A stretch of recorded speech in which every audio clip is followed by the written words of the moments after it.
Solutions, broadcasting from the Pods Moving and Storage Studio. It's the Ramsey Show, where debt is dumb, cash is king, and the paid-off home mortgage has taken the place of the BMW as the status symbol of choice. We help people build wealth, do work that they love, and create actual amazing relationships. Dr. John Deloney, #1 best-selling author, host of the Dr. John Deloney Show, is my Ramsey Personalities, my co-host today. Big day today around Ramsey. Hundreds of folks out here in our lobby watching this happen. If you didn't notice, we just changed the intro live from the headquarters of Ramsey Solutions, broadcasting from the Pods Moving and Storage Studio. We have a new sponsor for the studio. And an incredible group of people. They are. They're incredible. It's pretty cool.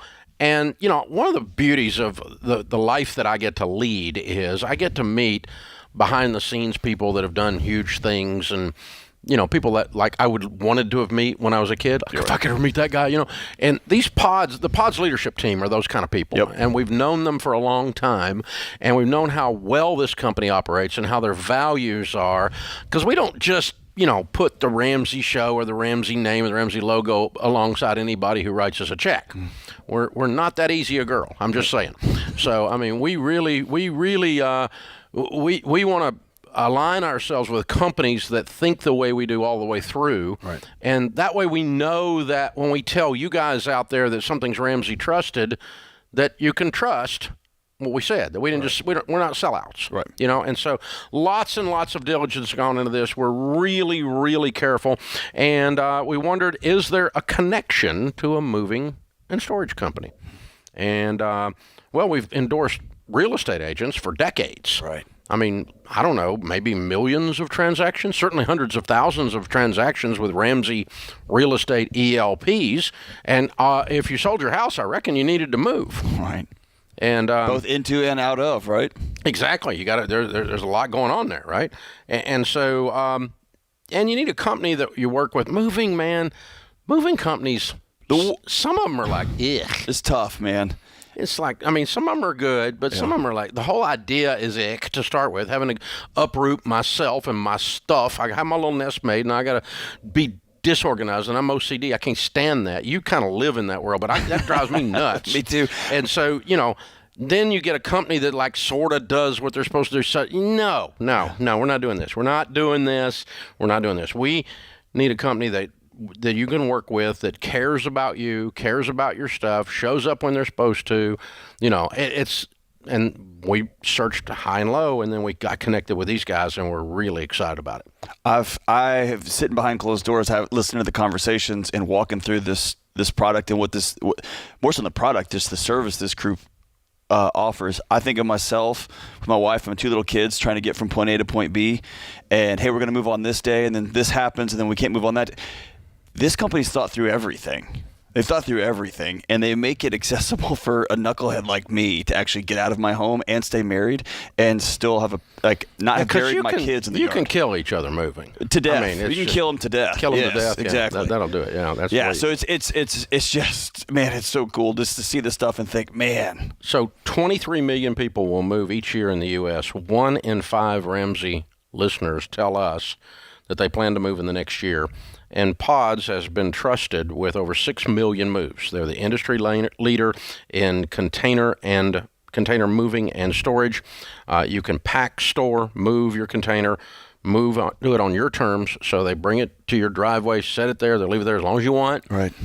Pick it up. If your closing gets messed up, they can store it for you and deliver it later, or they can pick it up and take it straight to the new house. And that's the flexibility. And nowadays everything's so chaotic. Well, man. it changes on the fly, and so you just pick up the phone and go, we're not going to really be dropping this thing in such and such city yet. We got to get that deal fell through, but we're going to have to put it in storage because we got to get out of the other house. We're in corporate housing for a little bit, and our stuff is in storage, and you don't have to move it 6 times in and out. Unpack it, pack it. That's the part that breaks up couples, right? That breaks up people's brains. Oh, man. Yeah. And the drivers that drive the containers, they all work for the company like they're team members. Right. That's the part that is They're that I not love like, the hey, most. Joe, just get the thing out there and throw it around. No, I mean, Or you hire this company who then outsources it to this guy, who then halfway he outsources the rest of it. It's not. You don't know. It's not contract. We don't know who's coming in here. Yeah. This is a guy. Matter of fact, the guy that brought. We've got a pod outside, and the guy that brought it lives over in my old neighborhood in Antioch. Yeah. And so me and Will have been hanging out there, and great guy. He's the driver that brought it. Brought the one. We got one sitting outside, and as soon as I got here this morning, the team started asking, "Are we moving?" That's right. No, it wouldn't all fit in one pod, hon. I'm just telling you. But yeah, so really, really good stuff. And the cool thing, I saw this video. They started talking to me about this. When they set the thing down, if you pick it up and it slants, all your crap slides to the back and crashes into itself and breaks, right? Yeah, they've got these like supercomputer things out there. Well, it's called a Podzilla. And so it slides, it grabs it, and keeps it level, picks it up, sets it on the truck. Podzilla is a great name, right? I was about to say, that's if anyone named a Podzilla, it would be Dave Ramsey. Well, I mean, this is like, yes, boys with trucks. That's what I mean. So you put the Podzilla, it keeps it level the whole time, and when they set it off on the other driveway, if you're like in Tennessee and you have a hill, there's levelers, and they can keep the thing. It does never slide all your junk to the back, or your precious items. I'm sorry, not your junk. Your precious items to the back. You don't want to throw your precious items to the back. So they're hanging out with us today. We got hundreds of people in the lobby today, and you people in the lobby, there's hats and there's all kinds of good swag stuff, good drink glasses, or what do you call them? Tumblers, thank you. But they're like a hot thing, so that's good. Yeah, check them out. We got good pods moving and storage, and with our headsets on, we really can't wear these proper hillbilly way sideways or cool dude way, or you kick the brim up. That's I'm friendly. That's not what that means. You put this down. It means I don't think I'm friendly, right? Or you're a country music star. We can't do. Well, yeah, there's that. Or want to be one. That's exactly that's it right there. So anyway, you guys get the swag out there. It's out there for you guys. We want you to enjoy it, and make sure there's none left for the people tomorrow. Just don't leave anything for the people tomorrow. I'm telling you. And hey, let's reiterate this. As an employee coming in here, I had to turn over MRIs and X-rays. Like, that's how thorough you vetted me. This company was super MRIs. We want to know if you had any back problems. That's exactly right. You didn't really, but you were very thorough. And when it comes to vetting a partner, like you said, it's not a sign-up sheet and it's not just writing a check. This is a company that's thought through. How can we take care of people? And then behind closed doors, they're great human beings. Yeah. And that to me is the winning combo. I mean, can I trust you and we actually do what you say? The Bible talks about the anointing drops from the beard. If the leadership team sucks, but the company's good, it ain't going to be long before the company sucks. That's right. And so, and even if the company's got issues, if you got a good leadership team, they'll fix the issues. Right. So, we have issues around here sometimes, but we fix them. Right. And so we've even talked to some of our team members that have used Pods Moving and Storage. They loved it. The new Pods Moving and Storage Studio. It's not a new studio, same old studio, but it's now newly named Pods Moving and Storage Ramsey Studio. Woohoo! Welcome to the gang, guys. Welcome into the family, boys and girls. This is the Ramsey Show.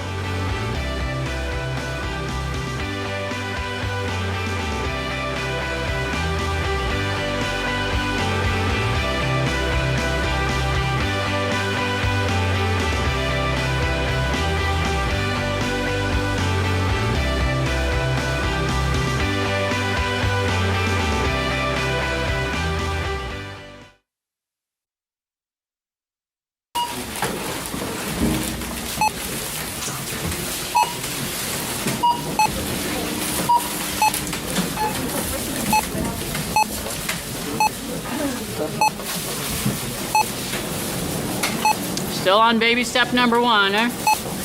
How'd you guess? With healthcare costs rising, learn how Christian Healthcare Ministries can help you make the most out of your budget. Visit chministries.org/budget. Don't worry, it's worth it.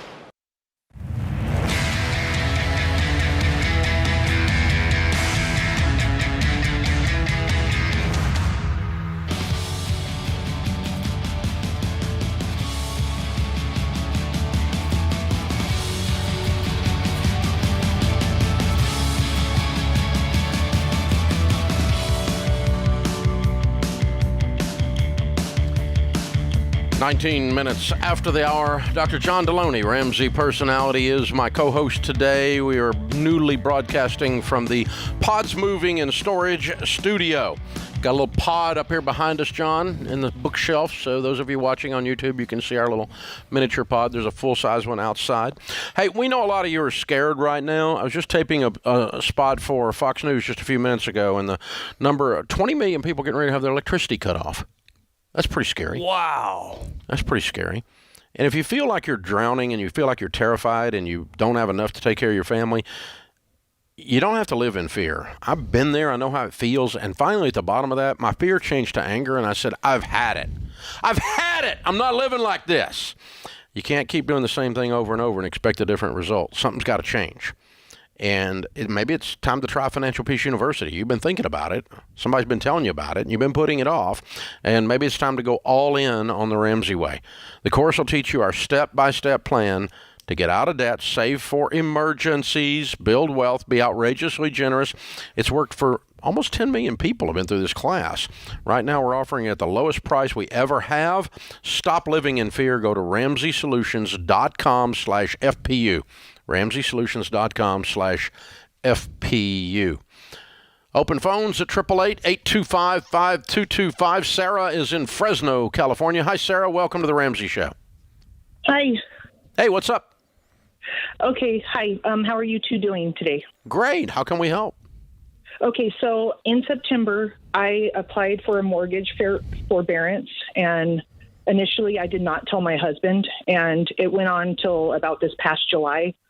I woke up in the middle of the night with anxiety, and God was pushing me to tell him. And so I talked to him about it. We have not combined our incomes. And I'm just overwhelmed and don't know what to do at this point. What about him made you feel like the best path forward for your safety was to lie to him?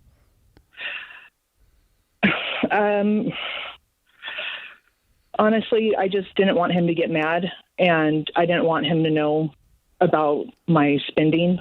And I was going to only let it go on for about a month or two. So this wasn't you being scared of an abusive guy or a frightening guy. No. It was you hiding from him. Yes.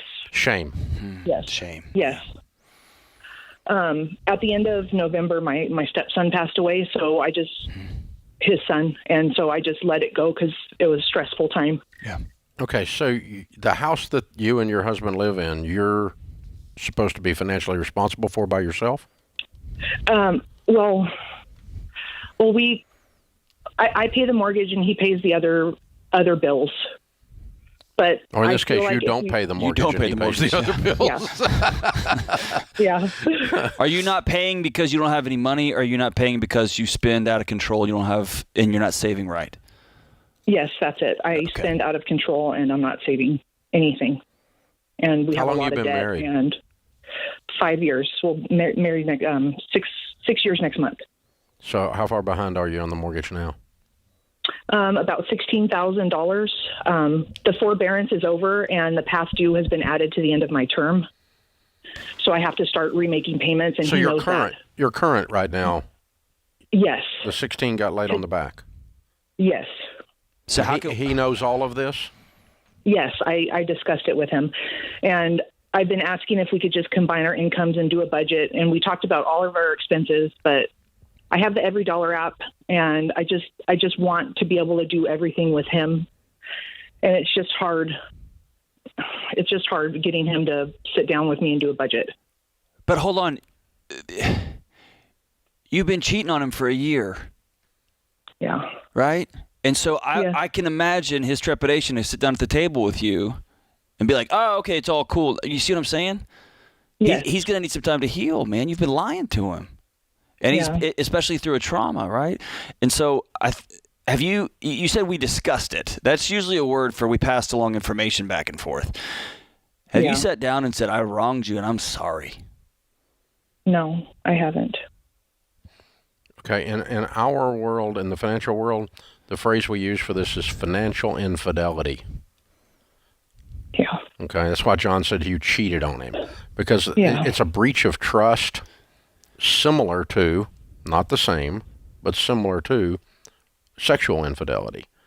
And so this is what you're dealing with. This is a pretty serious schism, canyon, scar in your all's relationship that we've got to work to heal. Okay? Yes. And so,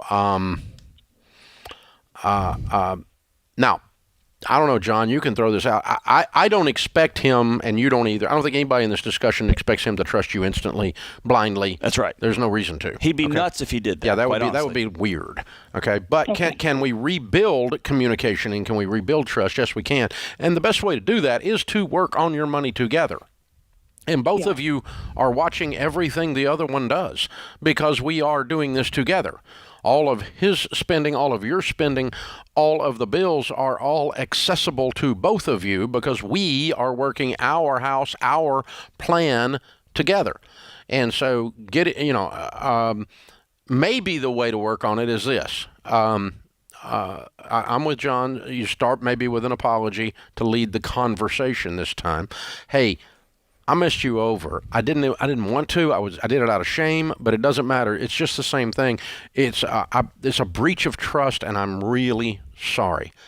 Now, I'm scared. I'm scared about two things. Number one, I'm scared because I don't want to do this by myself anymore. I need some help. I want to be engaged. I want to be accountable. I want everybody to know what's going on. And so I need your help. And I'm scared that if we're not working together and you're not seeing everything, it's going to be hard for you to rebuild trust. So if we were to work together, it would be you helping me and simultaneously you get to trust me over time because you see us doing this together the right way, this money stuff. How's that conversation go? A lot better than it had in the past. Because I want you to catch the magic of what Dave just told you. That conversation is entirely about you. You're not sitting down across the table saying, hey, you need to be doing this stuff for me. It's not that. It's you saying, I screwed up. I'm scared. Will you help me? Will you walk with me? And I want to rebuild trust, and a good way to do that is for you to see everything while we're doing it together. Yeah, that would be amazing. Yeah, I know I take responsibility, obviously, because it's my responsibility. But we're not here to shame you. No. It's just the beauty of a conversation like that is that you don't have to throw any grenades on his side of the table. You can hold them all in your hands, and that takes you to some really cool places. So I think you got a shot at this. If that kind of a conversation does not bring the two of you to start working on your money together, you need marriage counseling. Okay. And here's one thing I want you to try, okay? You may need it anyway. Yeah, I think you're going to anyway, because you've been through a trauma. He lost a son, right? Y'all been through a lot. Yeah. And he found out he might be losing his home, right? That's a scary season he's been through. Here's what I want you to do personally. I want you to go to Home Depot or Lowe's or something, and I want you to buy a cinder block, and I want you to put a piece of duct tape on it that just says, I lied about my money to the man that I love. And I want you to carry it around for 15 or 20 minutes at your house and feel how heavy that sucker is, and your shoulders are going to get heavy, and your hands are going to hurt. And then I want you to take it into the backyard, set it down, rip that duct tape off of it, and never pick that shame up again. Fair? Yes. Because if every time you sit down to talk about budget, that shame comes back up, you're going to get feisty again. You're going to blame. You're going to poke. You're going to hide. And we need that shame to be away. And secrets, man, that's the gasoline for shame. No more secrets. When I filed bankruptcy and I was 28, it was my fault. I was stupid. I had to do that exact exercise. I had to set it down and go, I did something stupid. I am not stupid. There you go. It's not an identity thing. This is The Ramsey Show.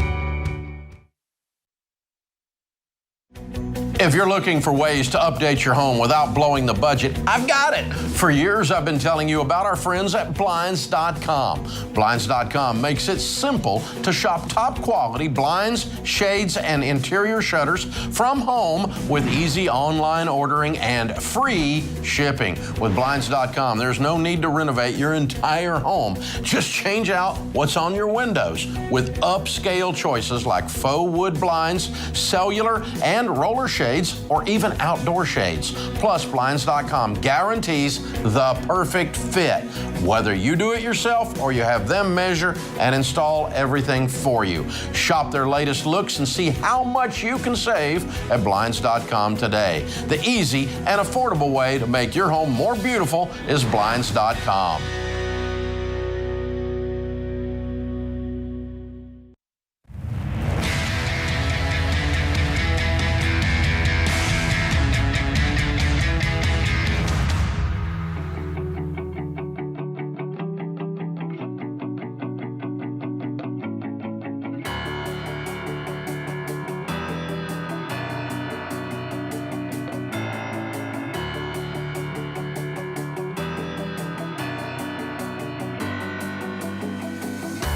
Dr. John Deloney, Ramsey Personality, is my co-host today in the lobby of Ramsey Solutions on the debt-free stage.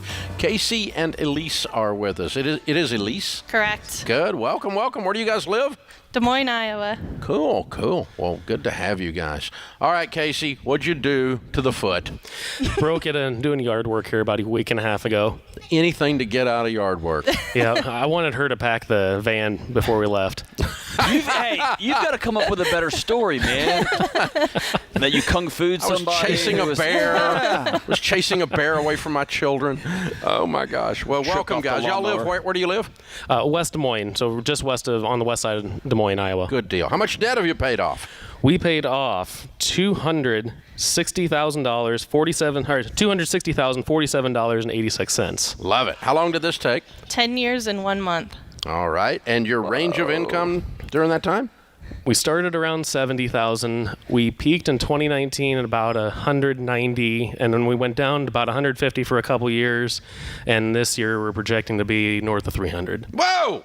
Nice jump. Okay. Pretty cool. What do y'all do for a living? I'm a veterinary technician in surgery. Mm-hmm. And I own my own MEP, mechanical, electrical, plumbing, engineering consulting firm. Ah, and it's doing well. It's just doing really well right now. Yeah, the little construction boom. Well, way to go. Okay, I'm guessing $260,000 over 10 years. Maybe you paid off your house. Yes, sir. I'm looking at weird people. I love it. How old are you, weird people? 36. And I just turned 35 last weekend. 36 and 35. And what's this house worth? About 3 1/4. Good deal. How much in your retirement savings?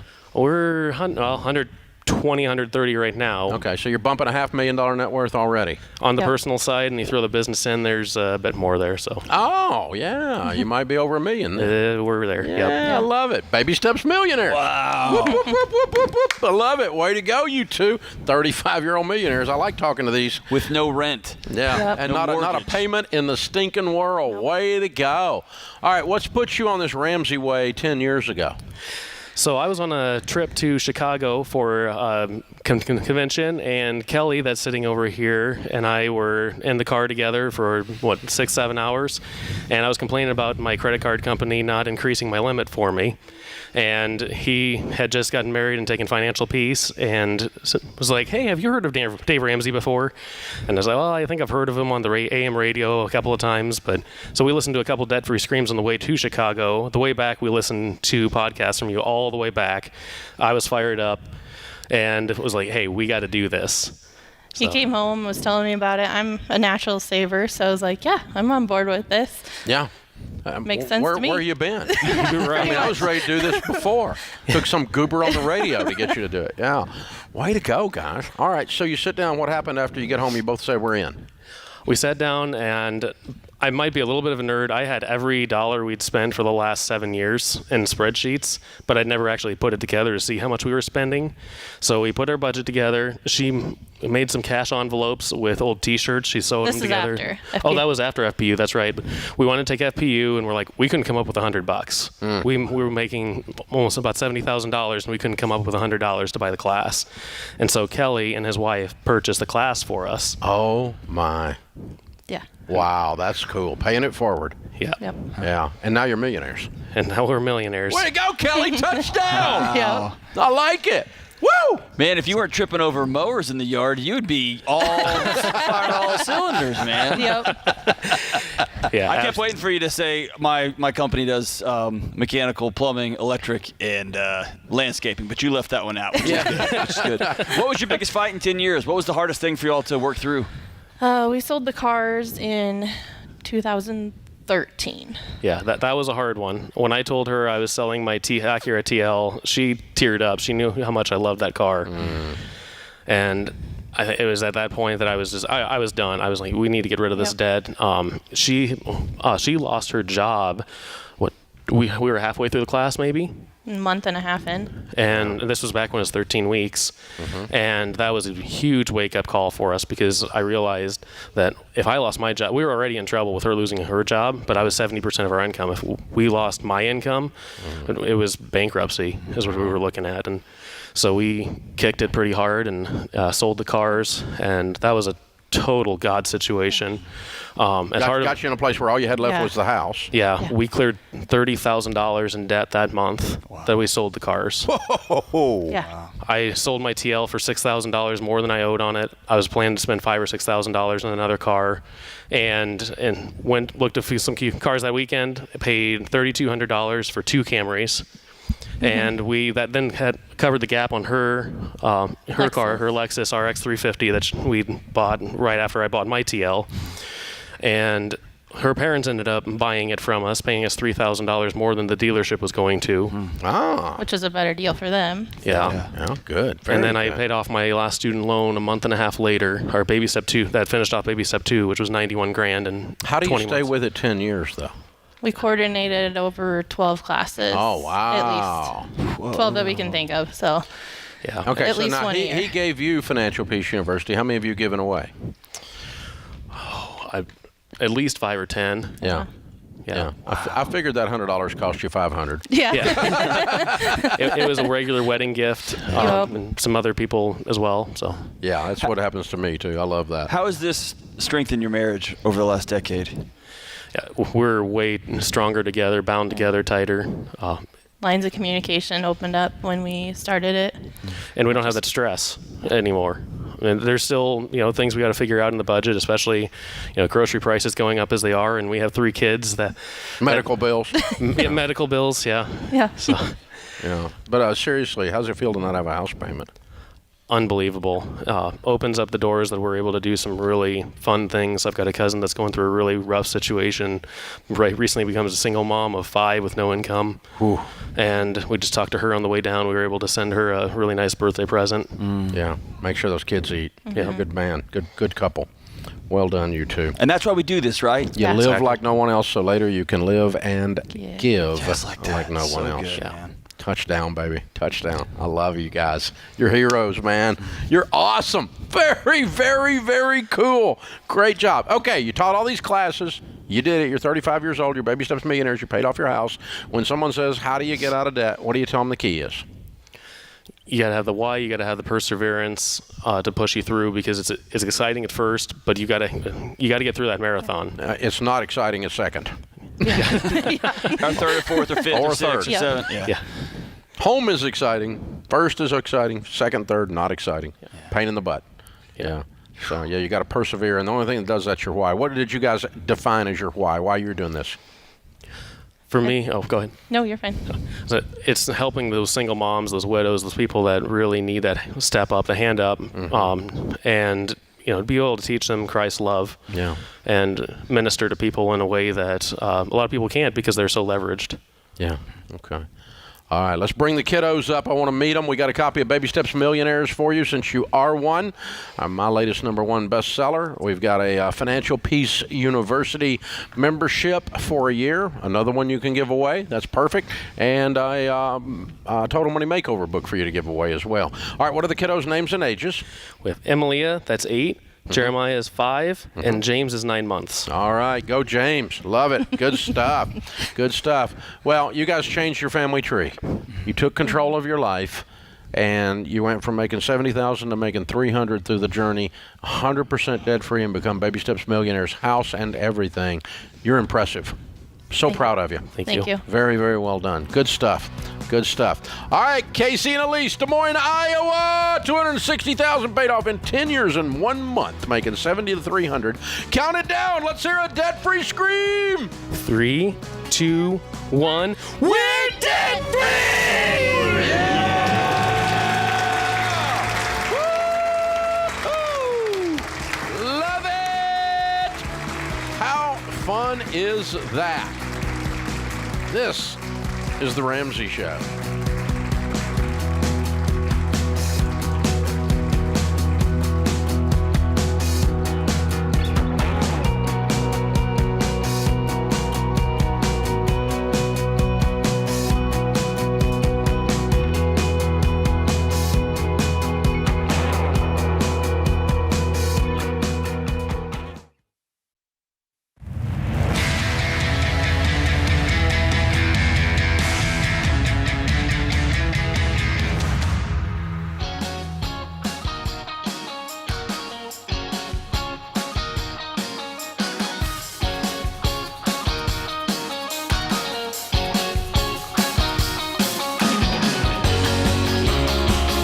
Dr. John Deloney, Ramsey Personality, is my co-host today. Open phones at 888-825-5225. Danny's in Dodge City, Kansas. Hey, Danny, how are you?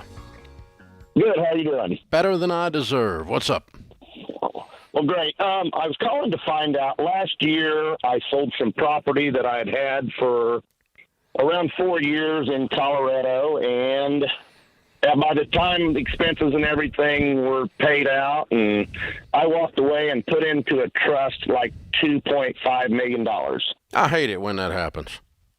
Well, and at the time, the CPA and the lawyer that set up the trust for me, the CPA was talking to me about like annuities and all that, and I just didn't at the time think last year was a great time to invest it, so it's just been in the bank. Mm-hmm. And now I'm starting, I'm 51 years old, starting to wonder, is it time to put that to work for me through some passive income or something? And what other investments do you have?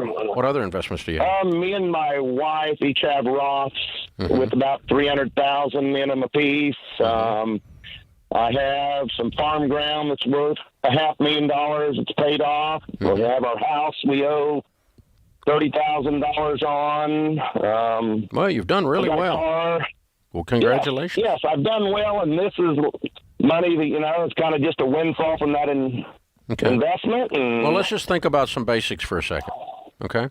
If $2.5 million owns almost nothing, which is what it's earning right now, or if it earned 10%, that'd be $250,000. So every year it sits there earning nothing, you're missing out on $250,000. So we need to do something with it to be wise. Right. Okay. Now, and I just didn't know last year where the market was headed. Well, I don't care where the market's headed on the short term. Okay. All I care about long term, because you're not going to jump in and jump out and jump in and jump out. I'm not going to teach you to day trade or buy Bitcoin or some kind of bull crap like that. I'm going to teach you to invest long term. That's what I do. Right. Now, I buy two things, Danny. You can buy whatever you want to buy, but I buy two things, both of which make me more than a 10% rate of return on average. Some years not, some years a lot more, but an average of over 10. One is I buy a series of good growth stock mutual funds, spreading my investments in growth and income, aggressive growth, and international. The second thing I buy is I buy real estate that I pay cash for, that is income-producing real estate. You've had pretty good luck with real estate, so you may want to consider some of each. But even if you went heavy real estate, I wouldn't be mad at you for that. It's up to you. Which one do you want to do? But you need to put this in, go buy you a nice little office warehouse or a strip center or an office building or something that's producing, a couple $100,000 a year for your $2 million investment here. That kind of a thing. Or maybe you do $1 million in real estate and you do $1.5 million in mutual funds. I don't care. But we never do investing for the short term. That's not investing. That's speculating. Right. We do long term. When you bought that farm ground, you didn't buy it for what it'd do the next week or 2 years later. You bought it for what it'd be long term. Right. That's an investment mindset. Investing is a mindset. Speculating is a mindset. So, get with a good real estate agent, pick you out some income-producing property, or jump on RamseySolutions.com, click on SmartVestor Pro, and sit down with one of the people that we trust in the SmartVestor world. That we're not in that business, but they can help you with some mutual funds, and do some of each, or all in one or all in the other. I don't care. But leaving it just sit there, no. An annuity, no. And don't use your CPA for financial advice. They're not good at it. Is there a clock on that money, Dave, before it, like with capital gains? If he he already paid it. He's already paid it. Okay, it's done. Okay, yeah, that's done. Sticking it in a trust doesn't hide it from capital gains. Okay. So, but John, I think the important thing, regardless of if it's $2.5 million or if it's $100,000, in your 401k, you need to stop and think about what you're not getting by it sitting there. Yeah, there's some great psychological research on we underestimate what we don't get by sitting on the sidelines. We're so terrified to risk. We're so terrified to put stuff out there. We calculate that and we overinflate that, but we underinflate what we miss by sitting on the sidelines. And I think it's the same part of our brain that I read one thing that said if you lose $10 a share on stock, you have to make $50 per share to level the feeling out. To level the feeling out, because $10 does more damage to your psychology than a $50 gain does, 5 to 1. Yeah. To your does to your psychology. And so it's the same thing on that. But what we're talking about here is financial people call it opportunity cost. Yes. You had the opportunity to do this with it. And we used to do this in an old Financial Peace University lesson 1,000 years ago. We don't do it anymore. I rolled a Mercedes out onto the thing. We disconnected the battery. We were inside this church doing the video shoot, right? But we rolled this Mercedes out, and we said, okay, if you put $100,000 in this, in 10 years, you'll have nothing. Right. Or virtually nothing, right? If you put $100,000 in a mutual fund, in 10 years, here's what you'll have. And it's like $1 million, right? And so... So even if the market was half of that, just by parking it, you're losing out on 6 figures. Yeah, so if you put it in the wrong thing and it goes down, like a car, or you consume it, yeah, or you do nothing, or it sits making 0.25% in a savings account, you're missing the upside. So by putting the money in the Mercedes, you miss the opportunity to having invested. And it's okay to buy a Mercedes. Of course. I've got one. Yeah. Okay, there's nothing evil about that. But you need to think about when you're doing it, that money is no longer working. Yes. It's now lazy money. it's depreciating. Or if it's going down in value, it's welfare money, right? It's it's going the wrong way, right? Right. But what you want is you got to think about if that money was working, breaking a sweat, what would it do? And the thing about money is it works 24/7. It never gets sick. It never quits. It never gets mad at COVID. It never has a hissy fit. It doesn't think it's a snowflake. It just works all the time. It's the best employee you'll ever have. It just works and works and works and works and works and works. But you got to put it to work. But because it doesn't work. I'm thinking about this out loud in real time. I've never thought of it. I'm guessing that everybody needs to know where they fall on that risk continuum, because I identify with that last caller. Mm-hmm. If I got a windfall, my head, I would say, I don't know what to do. I'll stick it somewhere, and I'd look up in 10 years and it'd still be there. But I can also imagine other people would rush to just start wheeling and dealing it, and they're going to end up losing some of it. So that's the other end. You got to know where you are.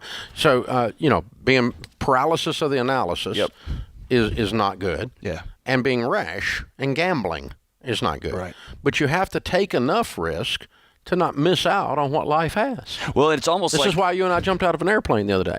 You got to take enough risk to live. That's right.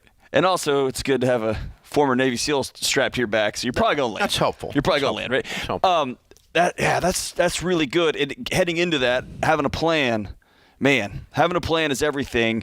I think about all the training guys in the military will do so that when they hit a chaotic situation, it just goes to rote. I'm going to do this and then this and then this and then this. Yeah, it goes to muscle memory. Right. It's so when autopilot. if I live with the little stuff, when I get a $2.5 million windfall or $25,000, whatever that is, I already have the game plan for what that's going to do. What we're going to do with that money. And we were just hanging with some SEAL guys the other day, and they were telling us the same thing.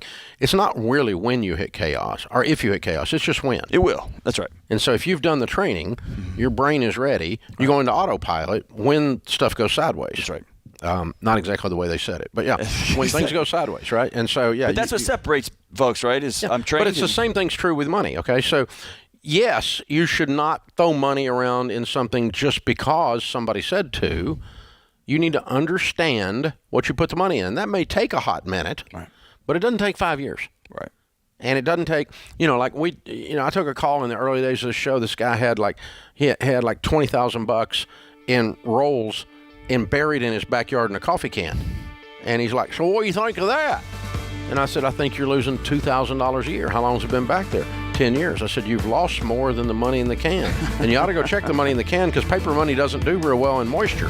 It might be gone by now. So, you do have risk, buddy. It's called rust. And worms. Yeah. And neighbors with a metal detector. So we've got worms. I know it's back here somewhere. I saw him burying it. This is the Ramsey Show.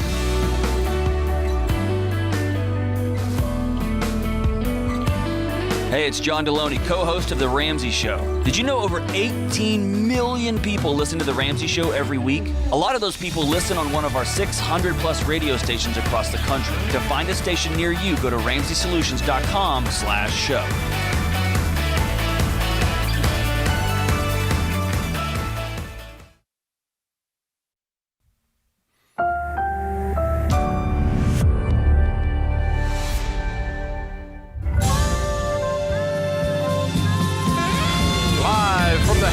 Of Ramsey Solutions, broadcasting from the Pods Moving and Storage Studio. It's the Ramsey Show, where debt is done, cash is king, and the paid-off home mortgage has taken the place of the BMW as the status symbol of choice.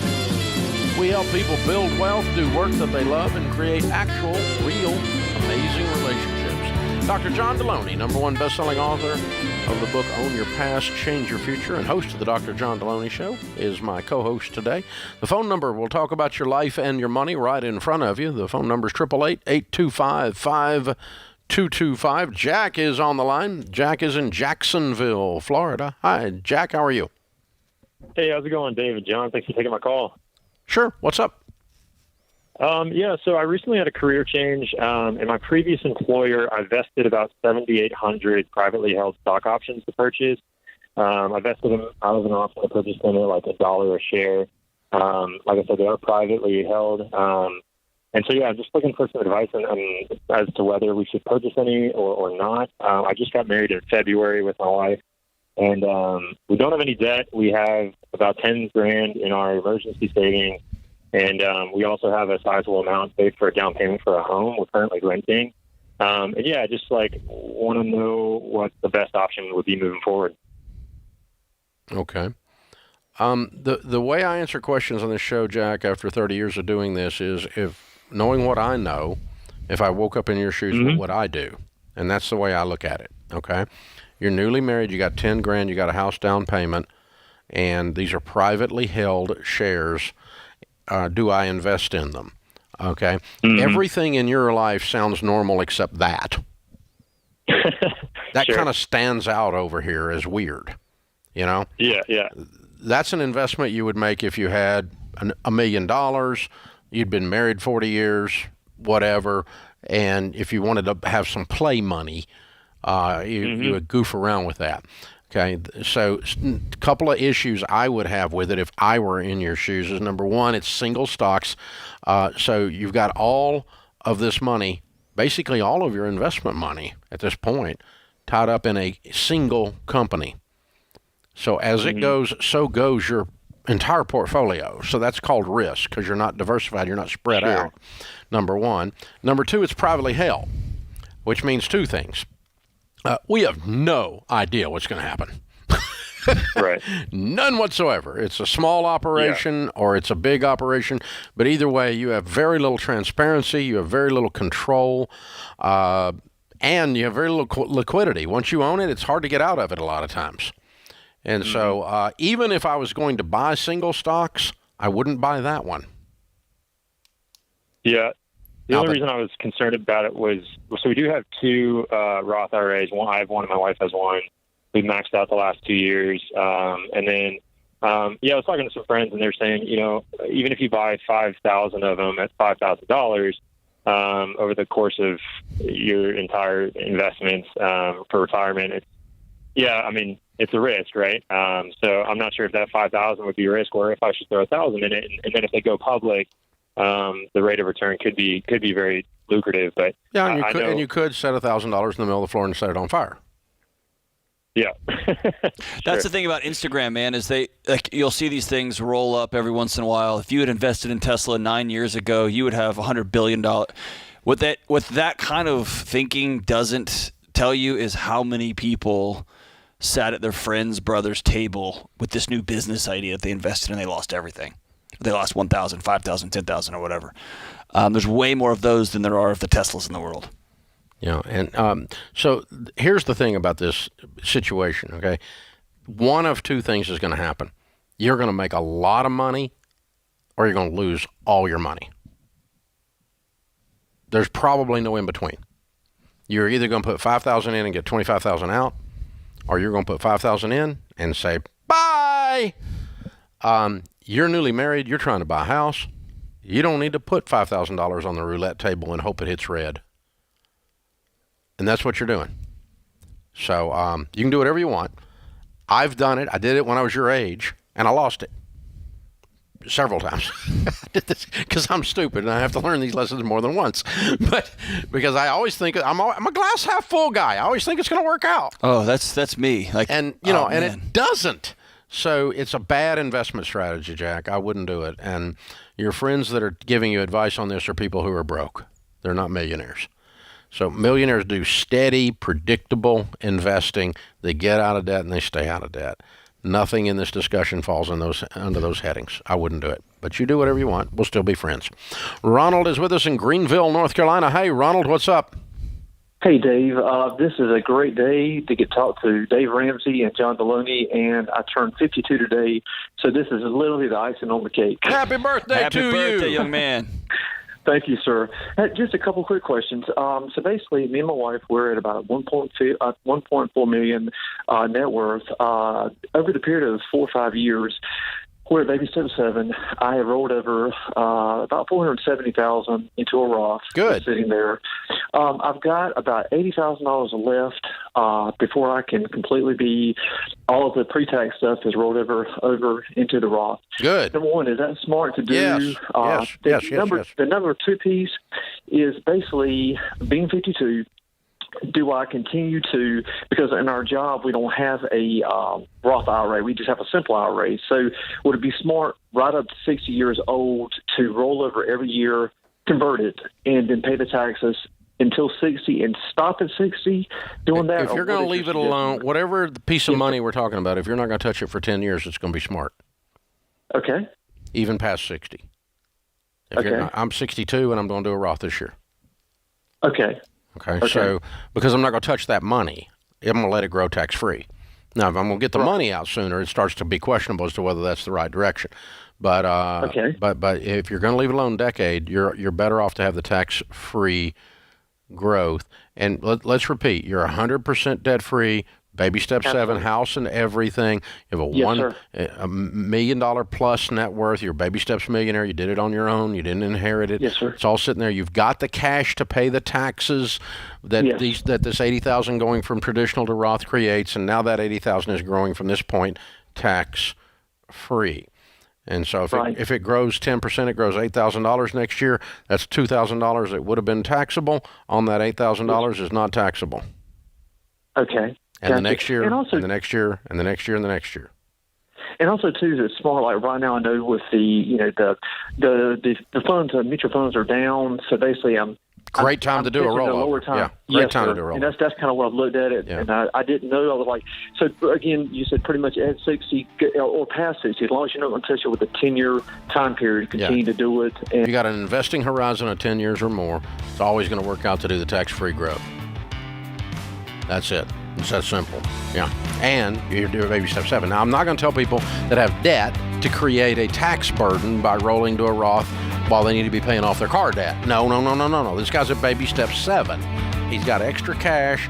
All we're doing is getting tax-efficient growth on his investments. That's all we're doing. This is The Ramsey Show.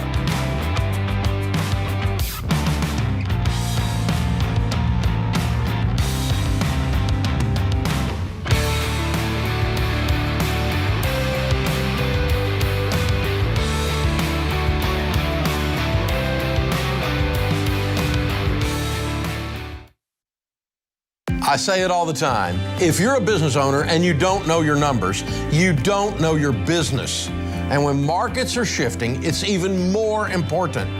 You've got to know where you stand so you make your next move the right move.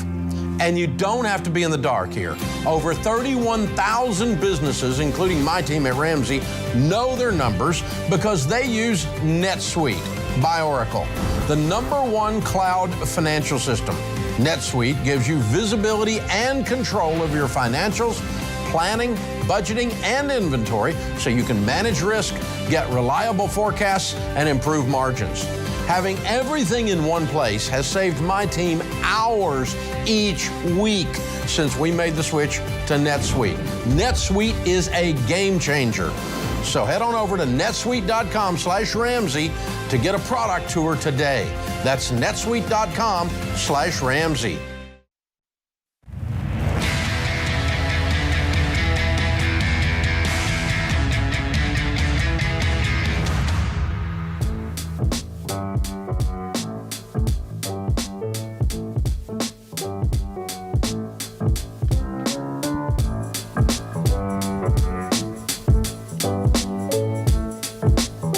Dr. John Deloney, Ramsey Personality, is my co-host today. In less than 2 weeks, we're kicking off the Building Wealth Tour, and it has been incredible to see the buzz around these life-changing events. At these events, you're going to learn the best way to build real, lasting wealth. You'll leave with practical, easy-to-follow plans that actually work. We'll be doing pictures and signing books. Dr. John Deloney, at my right, will be with us. Rachel Cruz, Ken Coleman, and George Camel, and me. This week we announced that the event in San Antonio has sold out, that there were a few tickets left for us in Phoenix on September the 12th. Sorry, September the 12th is also sold out. So Phoenix is completely sold out both days, September 12 and 13. Sacramento, November the 1st is sold out. San Antonio in November the 15th is sold out. And Minneapolis, November the 10th is the only ones getting tickets left. So if you want to come, we'd love to have you. Minneapolis. A few tickets left. I mean, like less than 100. So it's going to be gone very, very soon. And again, the tickets are only $25. You get a 4-pack starting at $60. Bring a bunch of friends. Come out. It's a party. It's a pep rally for your money and your life and your mental health and your career. And we're going to talk about all of it. And it's a good time. I can't wait. These events are so fun. I can't wait. That's 5 of them we've got, and all of them are sold out but 1. Yeah. It's a great fall lineup. Excited about it. And also, there's still tickets left to the October 22nd Smart Conference in Dallas. And they're a whole $35 for an entire day. All of the Ramsey personalities, plus Craig Groeschel, Amy Groeschel from Life Church will be speaking on marriage. So lots of good stuff going on at all of this. Don't miss any of it. Our question of the day comes from Blinds.com. Find out for yourself why Blinds.com is the #1 online retailer of custom window coverings. Free samples, free shipping, new promos they run every month. You'll save even more. Use the promo code Ramsey to get the best possible deal. Today's question comes from Roberto in Texas. Says, I've always helped my immediate family members if they needed money, and most have paid me back. But I have 2 siblings that have borrowed $9,000 through the years without paying back a cent, and neither of them work. My brother has used the kidney failure his kidney failure as an excuse for the past 20 years, and my sister has recently been diagnosed with diabetes and is going down the same path. I made a promise to my parents that I would look out for my siblings, but I feel like enough is enough. How can I let them know I will no longer come to their aid unless they pay for their past debt? Whew. All right, Dave, can I answer this and you can beat up my answer? Yeah, or vice versa. You promised your parents you'd take care of them. It looks like you are contributing to them very negative health outcomes. So if I'm this young man, or if he was my brother or my friend, I would tell him, forgive the debt and sit him down and say, I'm not going to give any more money to anybody. And then move on with your life. Yep. So here's the thing. Is that right? Yeah. Now, this is not a proper psychological definition, and so you can shoot holes in this. But in my opinion, number one, enablers that I have met, including when I have been an enabler, and I can think of a time recently that I did that. The Lord forgive me and shoot me in the head if I try to do that again. But enablers, when we are enablers, any of us, it is when we are the nicest people in the world. We are too nice to say no. And in the name of being nice, we get run over like doormats. And we call that being nice. We're really good at it in the South. Yeah. Bless your heart. Bless your heart. Bless your heart. Which can mean I'm getting ready to slit your throat, or it could mean bless your heart. We don't know what it means. It depends on the tone and the context and everything else, and then you still may not know. So when my wife says bless your heart, I'm not sure after 40 years what she means.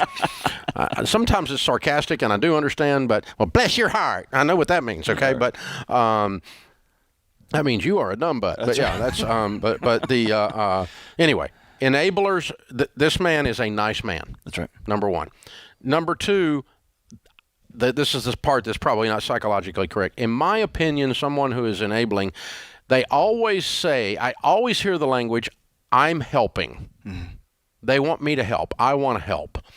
I told my parents I would take care of them, help them, be there for them. And I think enablers have defined help wrong. Absolutely. I think enablers use other people as tools to make themselves feel good. Yeah, but I mean, if you think giving a drunk a drink is helping them, you have defined help wrong. Right. You've harmed the person. That's right. You've contributed to it, right? You've poured gasoline on their fire. You're participating in their crazy butt behavior. Right. Now, I don't know about the kidney failure. I don't know about the diabetes. I don't know what's going on here. I'm not a medical doctor. Diabetes comes from a lot of different things. Sure. Obesity is one of them. Sure. And they don't work much, he said, in both their cases, I think. So, I mean, I don't know. It could be in the equation here. But I'm not going to, I can't make a prognostication, or however you say that, on a prediction on their health, or even read motive into their health. But I can go, these people are not sustaining their own lives, and so I am participating in their failure by giving them money. Not only are they not sustaining their own lives, but I'm watching the quality of their life decrease, and I am paying for it. I'm paying for it. That's right. So I'm contributing to this. Yeah, right? It's giving a drunk a drink. It's buying a heroin addict some heroin. Right. Yeah. I mean, when you're participating in when you're enabling or causing or making it easier for their negative behavior to continue. My son lives in my basement and he won't get a job. Well, what if he wasn't in your basement? Oh, yeah, you're contributing. Right. Because an eagle that doesn't leave the nest is eventually known as a turkey. Kick his butt out. Why? Because you're a big old meanie and that's tough love? No, because you do love him so much that you know he will have no dignity as a 46-year-old in your basement. He already doesn't have any dignity as a 26-year-old in your basement. Get his little butt out. And I would reverse it. I would reverse this too, Roberto, and say, stop using your brother and sister as a way to reconnect with your parents. Ooh. Right? Your parents. Now we just got hoochie-coochie with the psychology. They passed away. Stop using your brother and sister and giving them money, leading to what Dave was just talking about, leading to them having challenges. Stop doing that. Don't use your brother and sister anymore. And don't become, you're not a loan shark to your brother and sister. Yeah. Just that money's spent. I would just say, yeah, I agree with John on that. I'd call him up and say, listen, it's forgiven. I'm not going to give you any more because I love you. Because I love you. And what I will do is I will cheer for you. I'll help you out. I'll coach you. Yep. I'll show you how to get a job. I'll show you how to interview for a job. I'll teach you the character you need to keep the job. I'll help you with your budget. I'll help you get out of debt by showing you how. I'll pay for you to go to Financial Peace University. If you want to take a class at the community college and to get that job, I'll pay for that. I'll go to the doctor with you when he or she explains how you're going to navigate your health crisis and work. Right? We'll figure all that out. I'll be there with you. I'm there for. I love you. Yeah. I'm not cutting you off emotionally and relationally. I'm cutting you off financially. That's right. And the only reason I'm doing that is because I love you so much. Yeah. Well, that's tough love. No, honey, that's just love. Just love. Just love. What you're doing is not love. Enabling is not love. It's called cowardice. Right. You don't have the backbone to say no, and you're blaming your parents. It's using people. Yeah. Don't do that. Don't do that. So, yeah. Enablers are the nicest people in the world. Well, even when I'm an enabler, that's when I'm my nicest. Because you're too wimpy to do the conflict to say, dude, you need to get a job. This stops. Yeah. You're my brother. Yeah. You freaking lazy. You need to get up, get your big butt off the couch here, man. Or if you've got kidney failure, we need to go get you with some services that are going to get you the help that you need, man. Yeah. This isn't working. Yeah, and what kind of income-producing thing can you do with that? Because it's not sustainable. Right. It's not sustainable, and there's no dignity. I was about to say, I'm writing down dignity restoration. This is how you give someone the gift of dignity. Yeah. Yeah. Right. Here's 73 books to read that will motivate you. And I'll read them with you, right? We'll do this together. We'll have a Bible study together. I'll pick you up and we'll go to church. Raise our hands and praise Jesus. And, let's do it. What do we got to do? Let's get this thing moving called life. I'm here in your corner. I'm for you.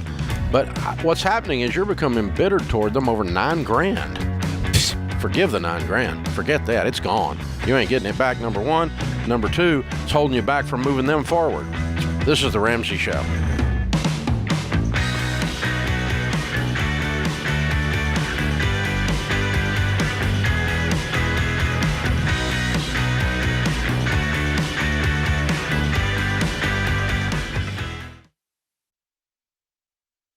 Look, I love real estate, and I want you to have a house, but I don't want a house to have you.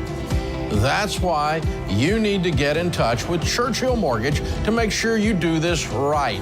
These guys are awesome. They'll help you get on a smarter mortgage plan because they're committed to doing what's right for you. That means they check in every year with free consultations to help you stay on the right plan.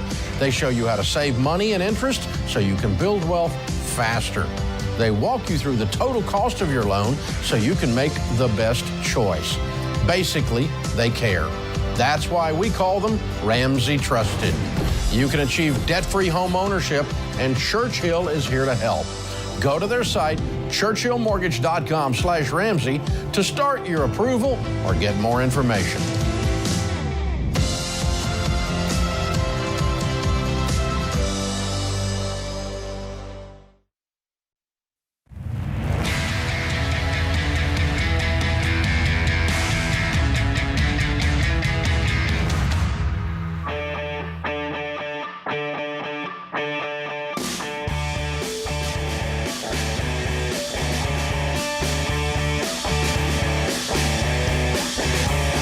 Dr. John Deloney, Ramsey personality, #1 best-selling author, host of the Dr. John Deloney Show, is my co-host today. Open phones at 888-825-5225. In the lobby of Ramsey Solutions, Olivia is with us with Keanu, I'm sorry. I knew I was going to mess that up. Welcome. Good to have you guys. All right, where do you live? Wisconsin. Yes. What part? We live in Lamira. Okay, which is near? Small town near Oshkosh. Yes. Okay, there we go. That's something a Tennessee person recognizes. Good. Yeah. Right, beautiful area. How much debt did you pay off? $72,000. All right. How long did this take? Just about 2 years. Whoa. Good. And your range of income during that time? It ranged from $55,000 to $80,000. Cool. And what kind of debt was the 72? It's just about everything we had: cars, credit cards, and Some medical. You're kind of normal. Yeah. Yeah. Yeah, normal Americans. All right. What happened? What woke you up 2 years ago? Well, it kind of first started after we got married. We used all of our wedding money to start paying off our debt. Yep. And then a few months later, we got pregnant, and we're like, this is our I've had it moment. We can't bring a child into this world and not have our finances in order. So that's really where we started right from then. There's something about a baby grows you up instantly. Sure You're like, does. oh, this just got real. Yep. How long have y'all been married? 3 years. 3 years. Ah, very good. Yep. We've been together for 10 years and High school sweethearts. Yep. Fun, very fun. So, how'd you get connected to this Ramsey stuff, the Ramsey way? You know, I actually was watching some vloggers, and they were talking about how excited they were that they paid off their car. And when I saw that, I was like, that seems weird. I'm like, I couldn't imagine having like a paid off vehicle. So and they, do you use your name? This was years ago, and I was like, we should try this. And at first she was like, no, we're not. I was weird. reluctant, yes. 'Cause I was like, we gotta cut the credit cards up. I was gung-ho on it right away. And that's just how we learned from me. And then as soon as I started dropping the Ramsey name around coworkers and family, they would all start kind of giving their 2 cents on it. Ah, okay. Positive or negative? Positive or negative. Yeah. Like, he's a snake oil salesman. Stay away from that guy. Yep. Yeah, I sell a lot of snake oil. If you didn't know, John, lots of it. I've got it all in my hair and everything. Yeah. So, Olivia, what probably finally brought you along? I just really needed to realize that I was living beyond my means. I didn't need certain things, and I just needed to focus on our main path and changing our family tree if we were going to have a child and bring more children into the life. Yeah. So one of the most common questions we get is somebody married to somebody else saying, how do I get my spouse on board? What did Keanu do? What was the conversation that finally happened that you said, you're right, let's do this?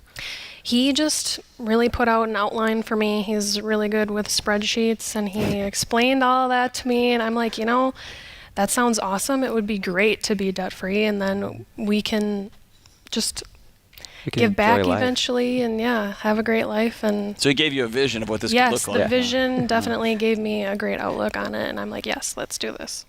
Yeah, very fun. Very fun. Love my spreadsheets. There you go, man. So how did you heard about us, and then how did you plug into our stuff? Just the YouTube or what? YouTube and the podcast. I would listen to the podcast every day at work, and I'd come home with something new to show her. Yep, and we'd be listening to the podcast all night. I'd say when it going through everybody's story, and he's like, see, this could be us. When it really took off was when we started actually putting everything out in a budget. And first we were trying to use like random budgeting like apps and stuff, and then we were like, well, we should just use the EveryDollar app. That makes more sense.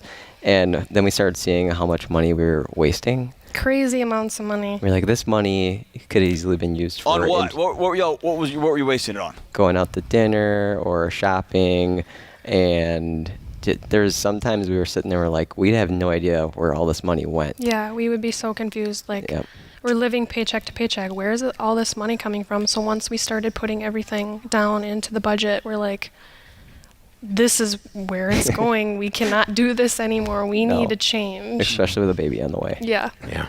The baby gives you that urgency. That's fun. Yeah. Got to change our family tree. We got to be grown-ups when this little one gets here. Yes. We can't. Children raising children, not a plan. Yeah. No. So how old are you guys now? I'm 24. I'm 26. Wow. And y'all owe nobody. No. How's it feel? Feels great. It's a weight off the shoulders for sure. It seemed like every week we were getting hit with a different credit card payment and stuff, and it puts you in like a depressive state at times where you're sitting there like, I'm finally getting ahead, and then all of a sudden you realize, oh, I forgot to pay the Capital One bill this week, and now we owe an extra $75. And it's just great to be able to do this at such a young age too, and we don't have to worry about doing this in the future. Yeah. Will you go back in debt? No. No. Like it. You two don't understand what you've done for your financial future yet. You'll be 35 and y'all will be smiling, and then you'll be 45 and you'll be really smiling. Like what y'all have Baby done. steps millionaires, yeah. Oh my goodness. I hope so. That's the plan. Yeah. You will. If you stay on the track, stay on this path, no question. All right, when people hear you did this and they ask, how do you get out of debt, what do you tell them? I tell them that start off with a game plan and sit down, especially if you're married or something, sit down with them and write everything out and you work as a team. You can't work against each other. You can't hide things from each other. You need to work as a team and just make sure everybody's on the same page, because that's the only way you win. Mm-hmm. Cash is king. That's Yep. dumb. That's pretty much it. There it is. You married Socrates, Keanu. There it is. I like it. Very good. Very good. Well done. All right, and you brought your son with you? We did. Yes. And what is his name? Grayson. Grayson. All right, we got a copy of Baby Steps Millionaires for you. We're proud of you two. Well done, you guys. Very proud of you. Oh, he's great. Oh, look at He's got that. a cookie in hand. That's how you can be happy. I love it. That's fun. And I also got a copy of Financial Peace University for you, a 1-year membership to that. And we will also send you or give you a copy of the Total Money Makeover. You can give that away and get somebody's journey started. Awesome. So very, very cool. Good stuff. All right, Keanu, Olivia, and Grayson from Wisconsin. $72,000 paid off in 2 years, making $55,000 to $80,000. Count it down. Let's hear a debt-free scream. 3, 2, 1. We're debt-free! Woo-hoo-hoo! I love it! Well done, you guys. Very well done. So for everybody listening, I hope you heard this trajectory here. He really wanted to get out of debt. He wanted to follow his plan. Wife wasn't on board. So he sat down and he painted a picture of this is what this could look like for us. And he had a plan how to get there. And he said, I'll be a part of this if you will. Yeah. Right? So it's all of that stuff, right? Have a dream meeting with your spouse. What this could look like. And paint it out in great detail in HD. Yeah. This is exactly where we could be sitting. We could be in this situation at this age, and here's because the math says we can. Mm-hmm. And it's not high, it's not pie in the sky. This is conservative. This is reasonable. We get out of debt, then we get the house paid off. During that time, we build this level of wealth. We're 35. We'll be sitting here with this kind of net worth, and and put you in a completely different mindset then, because you start to believe it's possible. When I was about, how old was I? I was 22 years old. And I went to one of these multi-level get-rich-quick things. Oh, I thought you were going to say a covered wagon convention. Yeah. Okay. So. Yeah. Well, let me tell you what they carry when they're right on covered wagons. They carry Colt 45s. I know. So just keep that in mind. All right. So circle the wagons. The Delonis are here. All right. But the So. I have no idea what I was going to say. The multi-level marketing convention. The multi-level. So anyway, the guy pops up there a compound interest chart and says, if you saved $100 a month at 12% from age 30 to age 60, age 25 to age 65, you'd have $1,176,000. And I went, why doesn't everybody do that? Right. Because I was 22. Yeah. And I'm like, I don't even have to get started till I'm 25. Yeah. 25 to 65, 40 years, at $100 a month, 12%, $1,176,000. We can't get 12%. It wasn't the point. The point was, why didn't everybody do that? Yeah. Because once you see the math, it gives you a vision, and you go, dadgum, everybody, $100 a month, everybody ought to be a millionaire. That's just crazy. This is The Ramsey Show.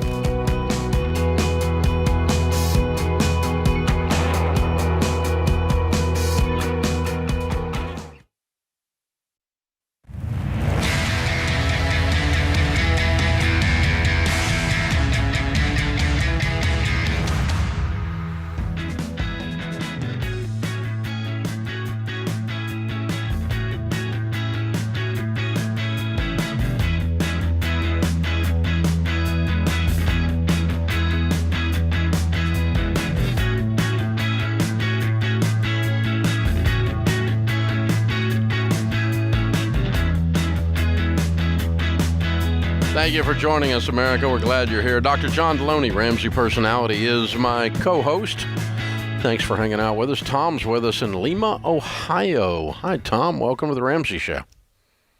Hey, guys. It's really nice to speak to both of you. You too. What's up? Hey, I was wondering a little dispute between my fiance and I. Yes. That's what we're here for. Yeah, we're getting married in 16 days. I'm 20. She's 21. You lose. Whatever the dispute is, you lose.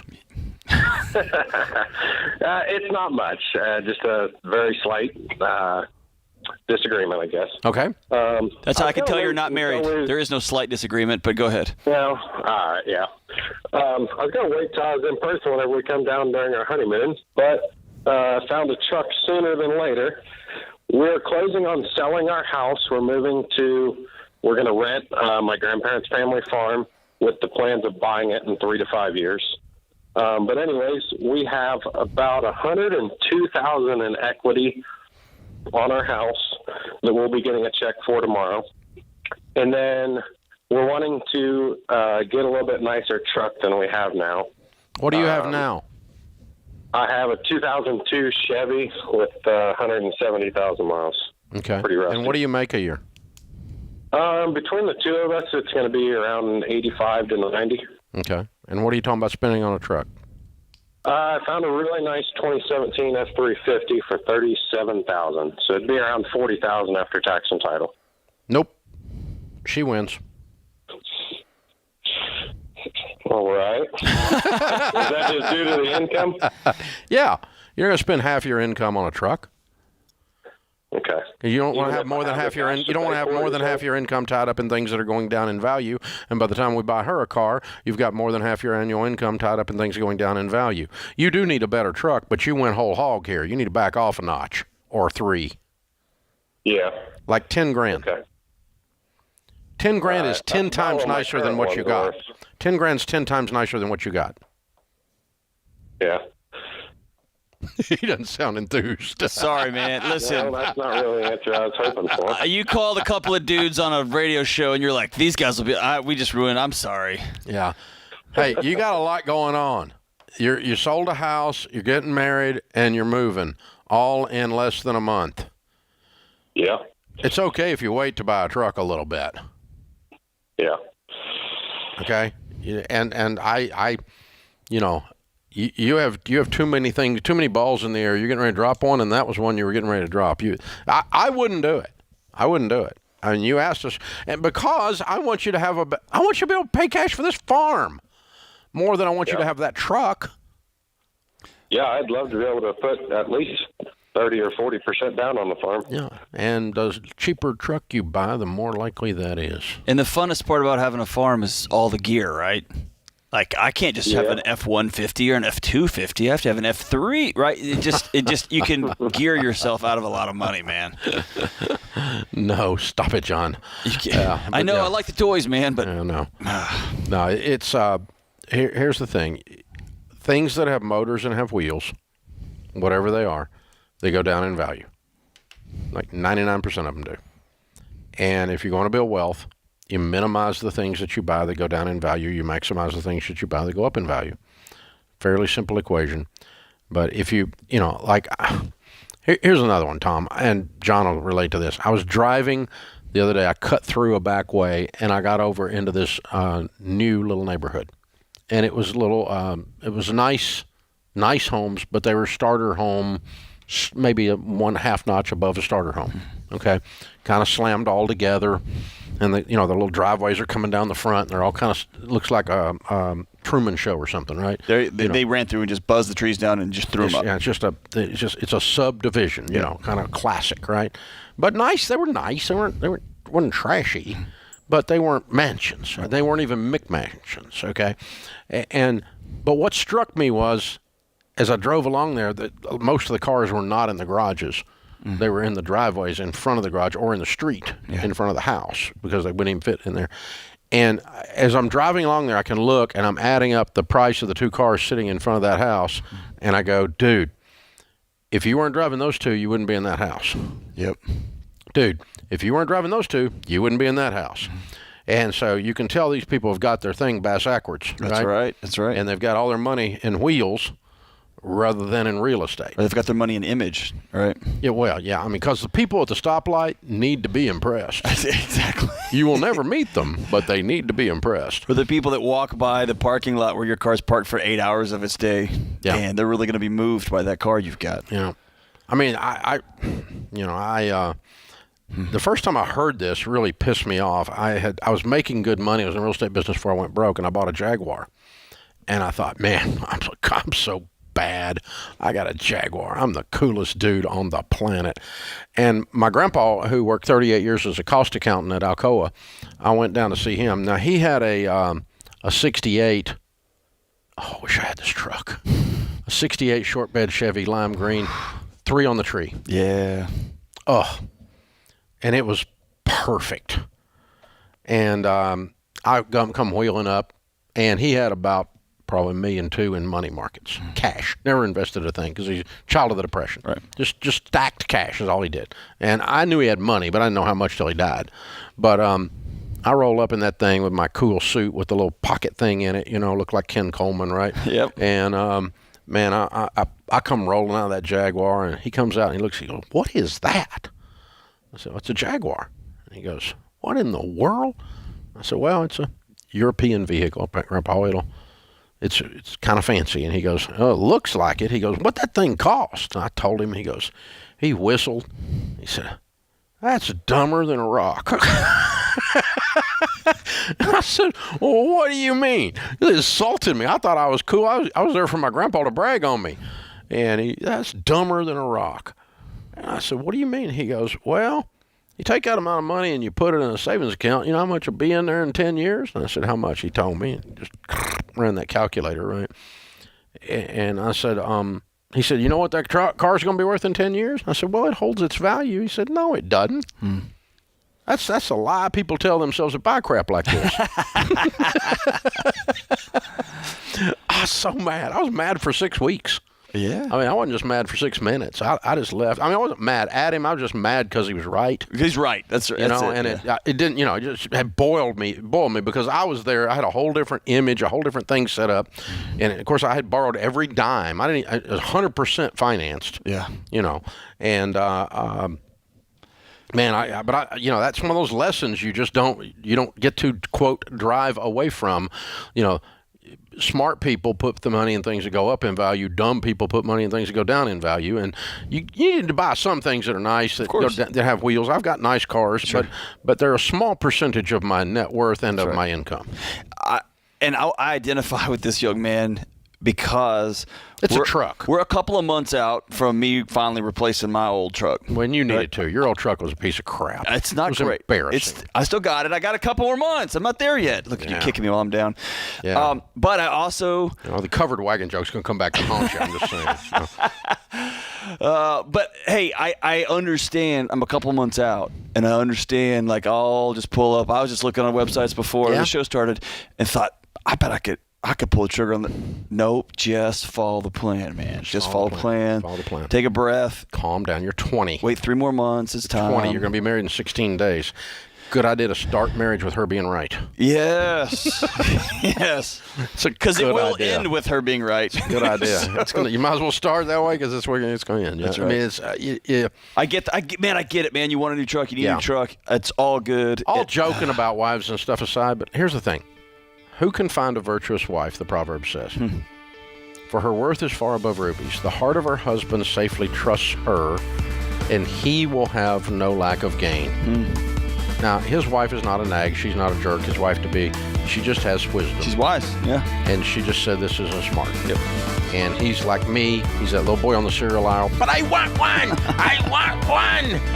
And then he called this show, and we said, no. She's right, my brother. No. This is The Ramsey Show.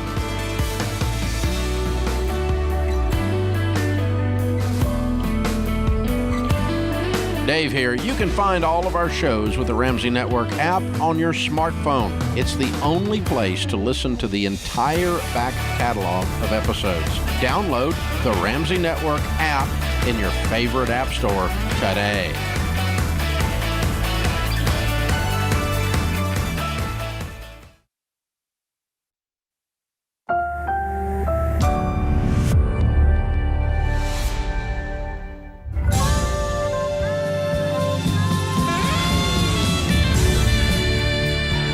From the headquarters of Ramsey Solutions, broadcasting from the Pods Moving and Storage Studio, it's The Ramsey Show, where debt is dumb, cash is king, and the paid-off home mortgage has taken the place of the BMW as the status symbol of choice.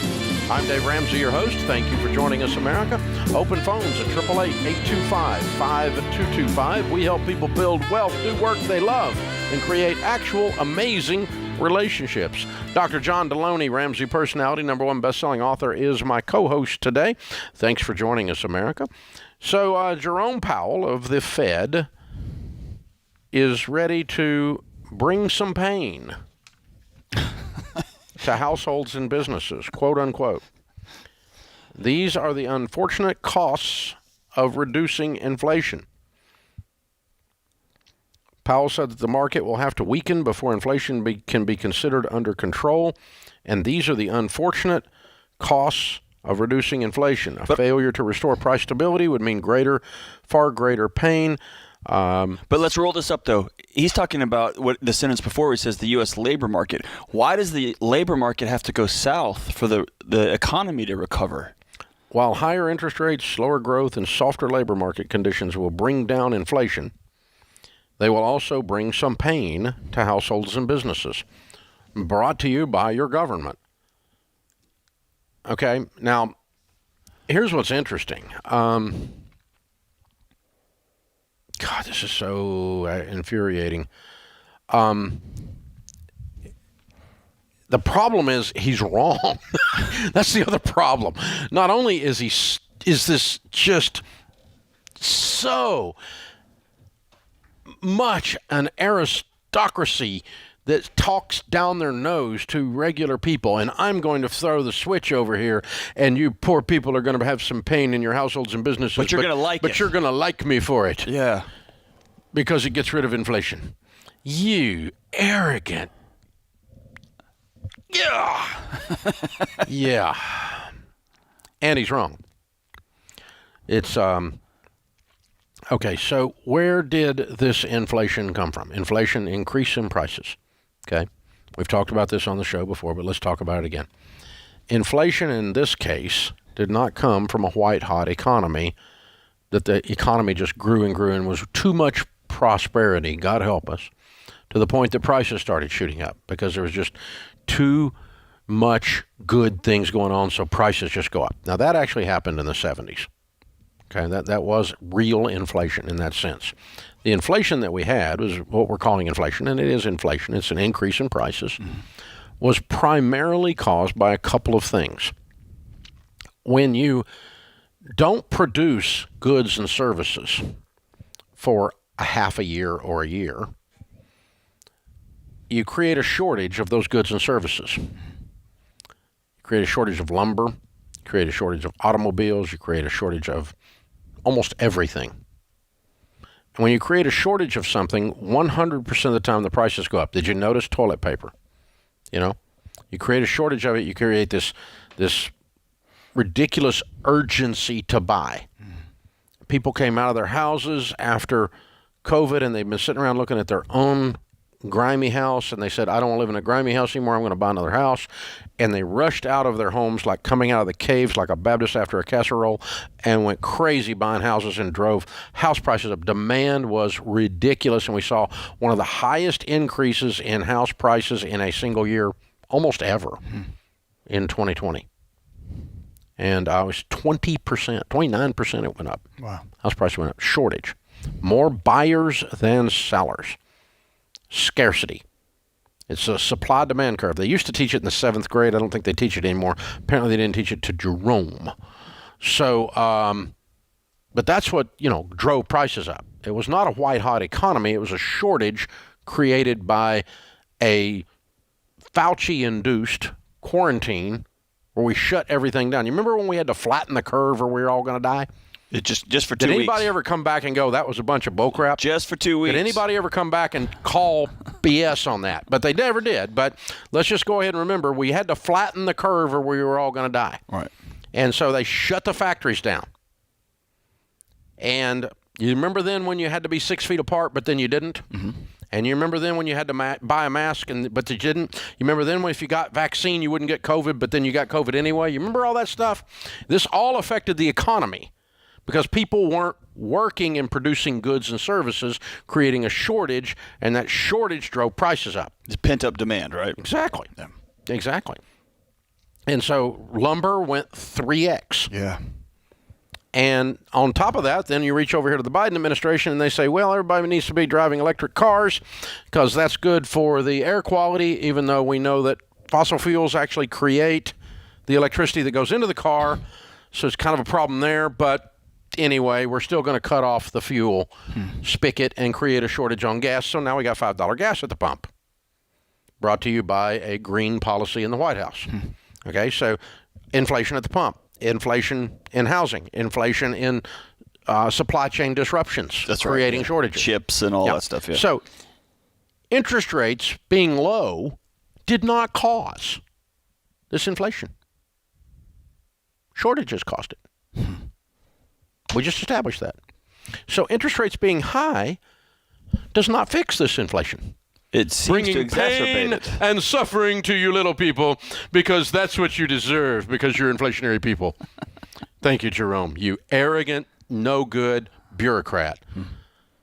So, I mean, seriously, if low interest rates did not heat up the economy and cause this inflation, then it is fairly easy to establish that high interest rates are not going to slow down the economy in the way you want it to. The way you slow down the economy is you get the supply chain working again, and you turn the stupid green off at the White House and get the pipeline flowing again.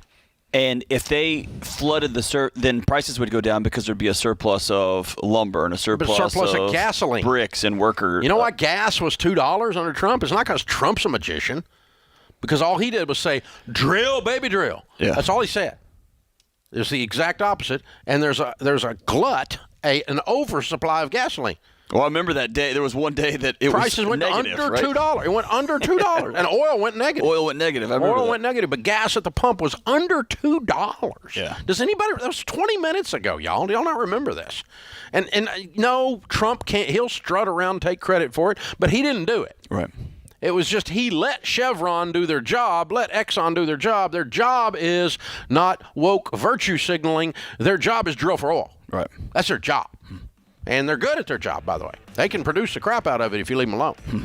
So the way you fix inflation when there's shortages is you help the companies into production, not raise interest rates. But these bozos are raising interest rates, and they're going to slow down the economy, but they're going to slow it down in ways they don't want to slow it down, and then it's going to be hard to jumpstart it again. Sounds like they're going to crash it. No, it's not going to create a crash. It's just dumber than crap. It's classic Keynesian economic socialism, and these guys tinkering, madmen tinkering with the soundboard, and buddy, they got the sound all off. And you arrogant. They will also bring some pain to households and businesses. That's your Fed talking to you people, America. They need their butts fired. If anybody worked for me and acted like that, I'd fire them.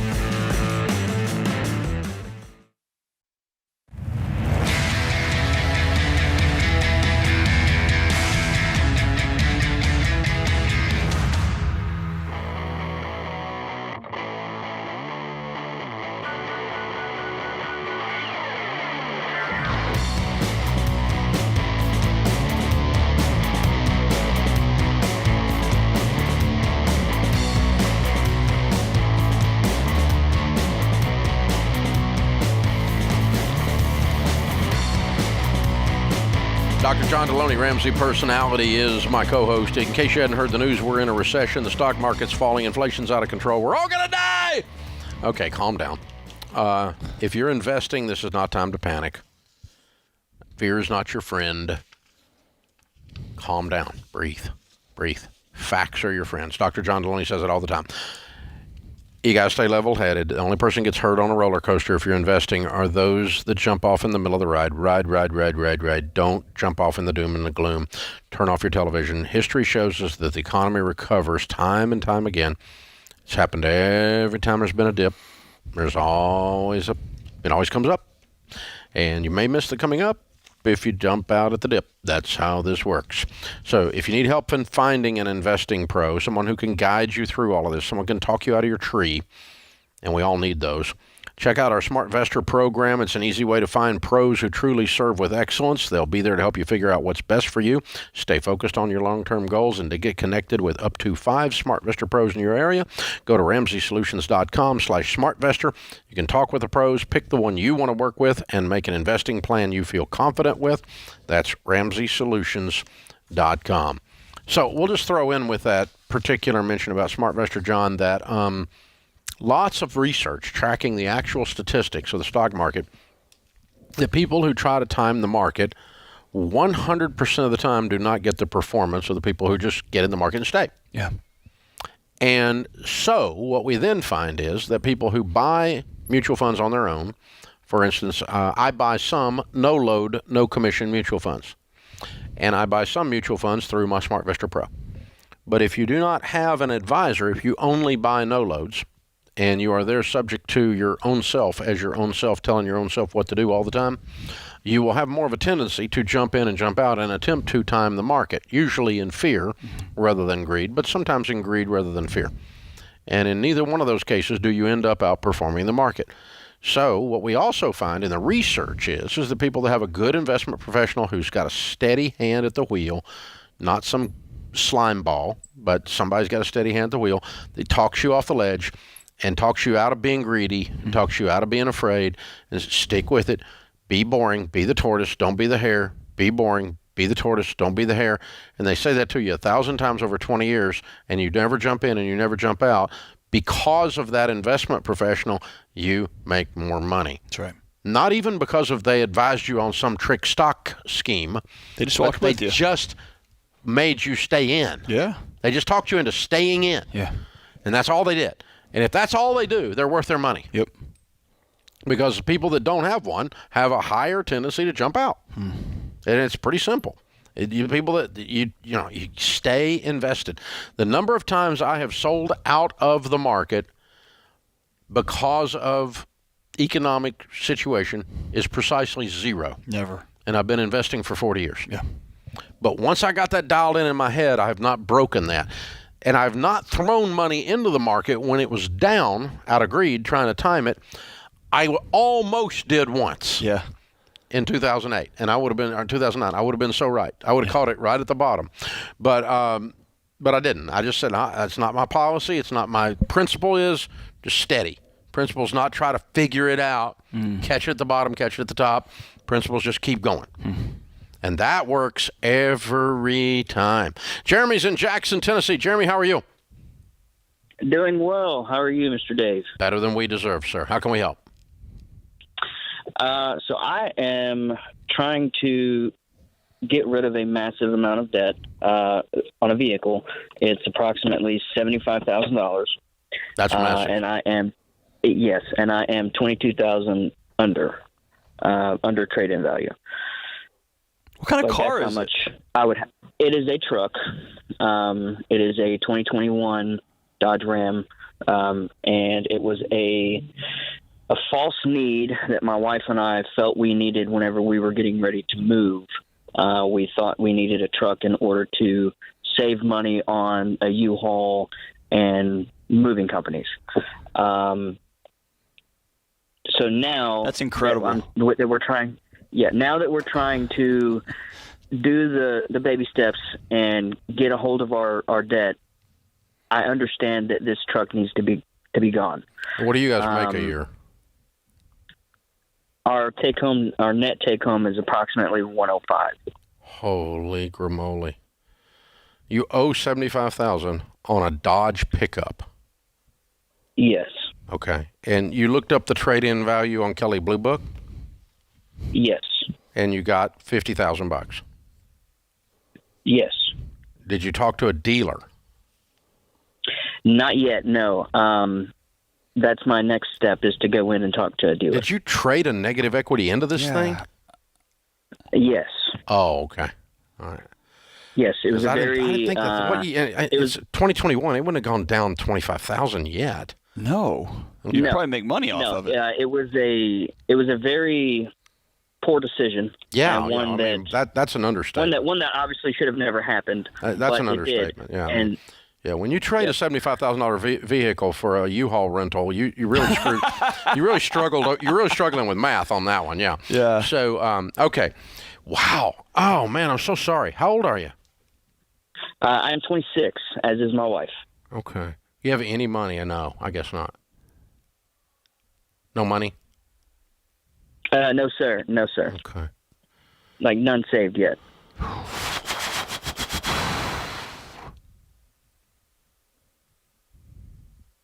Is this a Hemi? Yes. Yeah. Okay. And you are in Jackson, Tennessee. Okay. So here's what you need to do first is you need to learn a lot about the Dodge Hemi truck market. I don't know a lot about it, but the truck market in general is way up, and it's not as up as far as it was a few months ago. And because of the electric car craze and the threatening of doing away with nice big engines and trucks, stuff like the Hemi have an unusually good popularity. Because those of us that are rednecks that burn gas, we want a big old honking gas engine, and that one is. Okay? So the good news is you kind of got a cult truck. You got a truck that a certain segment of the population thinks is unbelievably cool. You follow me? So I want you to poke around and find that nuanced segment of the population, and let's figure out what they are paying for a Dodge with a Hemi in it. So let's pretend that you could get 62 for it, okay? Which I'm going to guess and say it might take 4 or 5 months of poking around and learning about where to sell it, how to sell it, but that might be full boat retail on the thing. What'd you pay for it? Actual sticker at the time. I think it was 68 or 69. And it's a 21, you said, right? Yes, sir. How many miles? It's currently got 8,200. Have you torn it up? No. Okay. Do not run it through the brush. Treat it like it's a Mercedes, okay? Because you got to keep it in pristine condition and sell it like new. A like new 21 that was stickered at 68, you might get 62. I might be right. You're not going to fall off. I'm impressed at how good I am at this. Yeah. So I'm thinking you're going to do that, okay? But you're still $15,000 in the hole. You're 26 years old and you're broke. So you're still going to have to go down to the credit union and borrow $15,000 and buy a $3,000 car or $2,000 car for cash, right? And you're going to have $15,000 debt. And the $15,000, the amount of money you lose on this truck, I want you to write it down. I want you to take a picture standing beside the truck, write it on the back of the picture, print the picture out, and keep it in your file. I used to do this stuff. I've done a lot of stupid things, and when I lose money on something, I call it stupid tax. And my young friend, you are about to pay some stupid tax because you were straight up stupid when you did this. And so you want to remember it so you never do it again. You can get out of this, and we'll help you.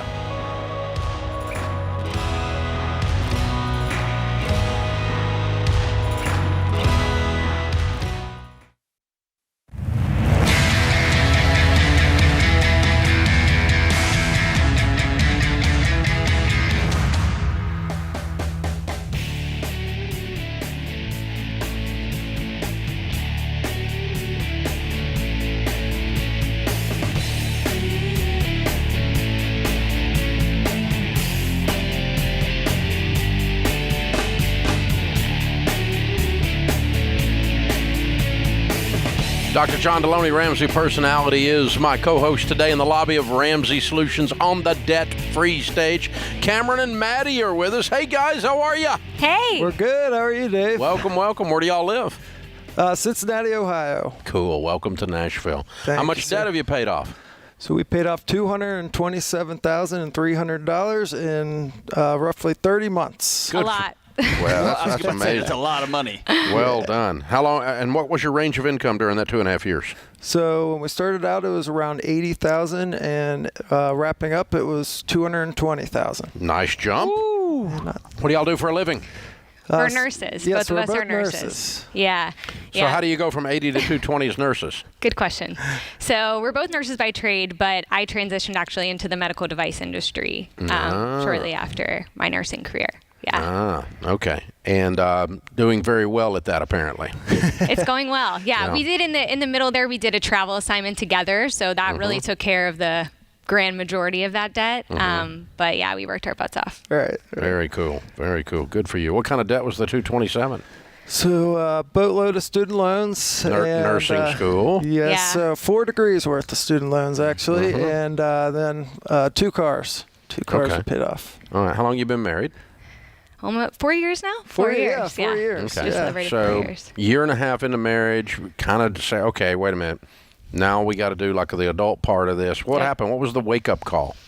Yeah, so in the beginning of marriage, we went through a lot of premarital counseling, and we knew that one of the biggest reasons why people get divorced is money problems. And so we definitely started dabbling in your content. We watched a lot of YouTube, a lot of podcasts, and we had good mentors in our church. We met at church, so we had really good relationships. And I think at some point, in the beginning of our marriage, I was still in school, and so we were living on a very small amount of income at that time. It was just Cameron's income.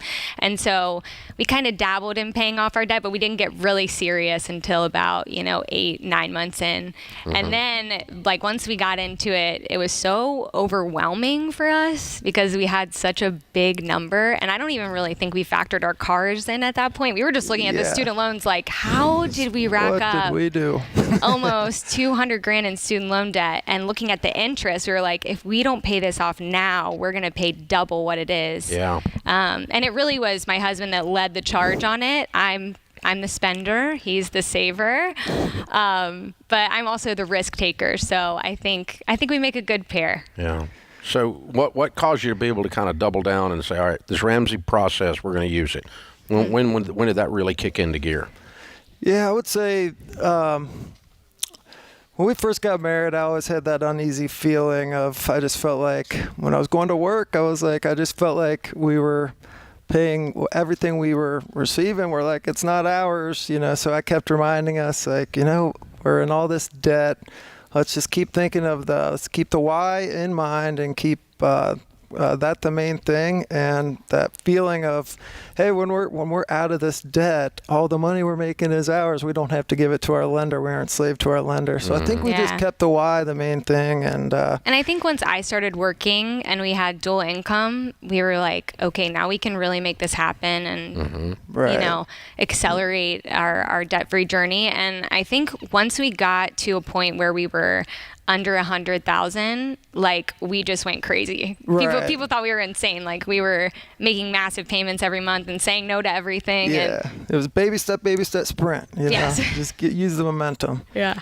Most people don't recognize how challenging it is to be a young married couple or newlyweds figuring this stuff out, on top of the additional pressure where your colleagues kind of have a ballpark of what you're making. And why are you driving that? And why are you bringing your own lunch? How did y'all navigate being married and finding your own identity with other people saying, what are you doing? Yeah, good question. I think we had a really good community of, believers who knew the why behind what we were doing. And I think a lot of people really admired it. I think some people that I worked with thought I was crazy, but it was inspiring. Once we could, send out that final photo of us paying off our debt, I got hundreds of messages of people asking, how did you do it? Help me. What do you tell them? What do you tell them how you did it? Oh, I always give credit to you. Thank you. I do. I mean, what are the principles to get out of debt? So the biggest principle I think that really changed everything for us was knowing where our money was going. I think having a budget and every month tracking everything that you spend, we use every dollar. And I used to get in the beginning of the journey, I really I hated that end of the month meeting where we were looking at every dollar, because my husband would be like, all right, what is this $10 on Amazon? And I'm like, it's $10. I had to pivot that communication a little bit. Yeah, we grew a lot, but he would always tell me, that's not our $10.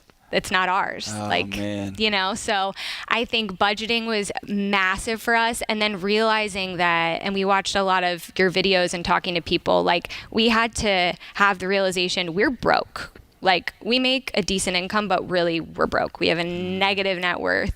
So we have to live like we're broke. And we did. Yeah.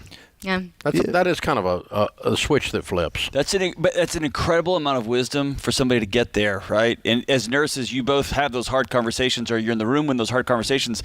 This is the reality that we face. And for somebody to get there, that's the magic moment. So good for y'all. Just to look in the mirror and say, yeah, we make a lot of money. It's not ours. I've never heard that. I love that. That's not our money, and we're broke. And we make $100,000. We're broke. Yeah. And here's what we have to do to get out of this. That's incredible. Yeah. Yeah, and it can be overwhelming at first, It's just start small. Start getting that momentum. Keep your why in mind. Keep that vision at the end that you can live and give like no one else, and just take that momentum and run with it. Yeah, and now we feel so free. I feel like. No, we're not the shackles. Yeah. Yes, we're free. Well, congratulations. Very, very well done. Thank All right, you. when you look back on it, it's 30 months, really, really tough. What was the hardest part of the whole thing? You want to take that first? Yeah, we were just talking about that. I think because of the principles we learned, it was like, it's honestly because it kind of taught us a lot of things about materials, and it kind of taught us like less stuff, less stress, Yeah. So for us, it wasn't the material aspect. I think it was just the discipline it took, Mental and drive. the roller coaster of emotions, and I think our marriage, I think we had to learn how to communicate really well with each other and realize we're on the same team. I think a lot of times having different spending habits, we argued about how we should spend money and what was about significant. $10 on Amazon. Yeah, no, I'm not so kidding about that either. I'm not exaggerating. And, I think at some point we had to be like, okay, we're on the same team, and like, here's the vision. Let's write it down and give glory to God and do this for our future and our family tree. And I think now I look back on the student loan forgiveness program and things like that, and it's easy to get bitter and be like, we just paid off our debt and we could have used that. But I think I would go back and do it all over again, because we have the character traits and like the hard-won wisdom, and You got the calluses. so much more valuable. And we're different people now. Right, Like, we are. we're different 100%. people. Will you ever borrow money again? Never. Absolutely not. Never again. Never again. Very cool. It's awesome. Well, congratulations, you guys. We're very proud of you. Excellent job. Got a copy of Baby Steps Millionaires for you. That's the next chapter in your story for sure. And a Financial Peace University 1-year subscription, and a Total Money Makeover book. Read all that stuff, do all that stuff, give it all away, whatever you want to do. We're proud of you. We just want to say thanks for coming to Nashville and letting us be part of your celebration. No, thank you guys. Thanks for having You've us. changed our lives. Thank you so much. Cameron and Maddie, Cincinnati, Ohio, $227,000 paid off in 30 months, making $80 to $220. Knocked it out, baby. Count it down. Let's hear a debt-free scream. 3, 2, 1. We're debt free!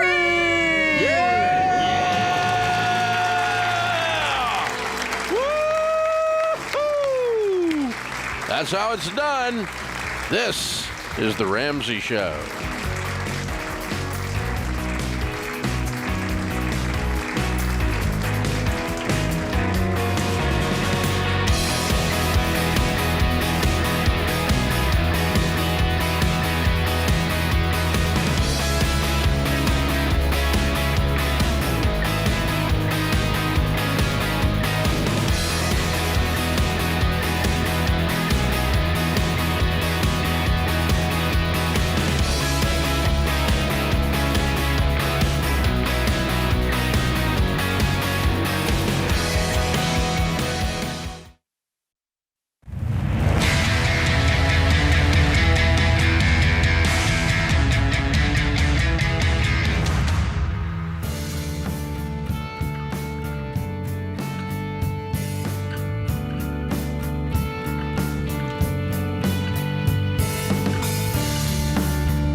Our scripture of the day, John 10:10, the thief comes only to steal and kill and destroy.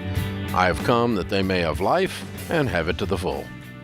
John Eldredge said, don't ask yourself what the world needs, ask yourself what makes you come alive, because what the world needs are men who have come alive. Absolutely. Absolutely. Open phones at 888-825-5225. Now, John, we're going to have to get with Rachel and George with their Teslas, their plug-in cars, that are saving the environment. Yeah, I love them. By using electricity created by fossil fuels. We know this because officials, Peter Hassan just tweeted, officials will ask Californians not to charge electric vehicles if conditions worsen. There's rolling blackouts and an electricity shortage in California because, of course, fossil fuels there's a shortage of right now because they're evil and they've been cut off, and we're creating a problem with electricity. We also have seen electricity nationwide go up 15%. Why is that? Because there's a shortage of fossil fuels, and most electricity is created by fossil fuels. So your emissions-free car that's electric, by definition, is not emissions-free. It's just creating the emissions somewhere else. Well, the emissions had to be done to create the fuel that went into your car. The electricity. That's your car didn't create emissions, but lots of emissions were created to create electricity to go into your car. So just to help you with this, it's something you need to think about. I'm saving the planet. Bull crap. You just move the end of the tailpipe over to the factory instead of the back of your car. Yeah, that's all you did. I didn't know that. This message comes after California regulators moved last week to require all new vehicles in the state to run on electricity by 2035, and now they're going to ask Californians not to charge electric vehicles if conditions worsen. So, that kind of sounds like of a problem. We're gonna it's September 1. We're going to waive some of your student loans, and then September 2nd, we're gonna sign you up for that new semester. We're gonna let you take out some more loans. Kind of the same thing. Gosh, man, it's logical government. Here's the thing: when I was a kid, I grew up in Houston, and hurricanes would come through, and it would knock trees over. And when you wake up in the morning, you go just survey the damage. It was a scary time, right? And nobody had any time for all of the complaining and what. You just got to move the trees. Let's get to the root of this issue so that we can drive down these roads. And there's what we have to do. And nobody will get to the root of some of these actual issues, man. And it's just a bunch of people intervening in, like you mentioned earlier, just intervention after intervention. And the more interventions, man, the more a system just falls over on itself. Yep. Without dealing with the root, man. Yep. Instead of letting the natural flow occur on these things. Jennifer is in Kansas City. Hi, Jennifer. How are you? I'm good, thank you. Good. How can we help? I'm 69 years old, and I am single. I am currently renting, and I want to know, based on my age and the current environment, should I continue to rent or should I buy? Okay. Let me ask you a funny question. Yeah. When you gonna die? Because if we know that, we can tell you what to do. Not today, Jennifer. Later. How's your health?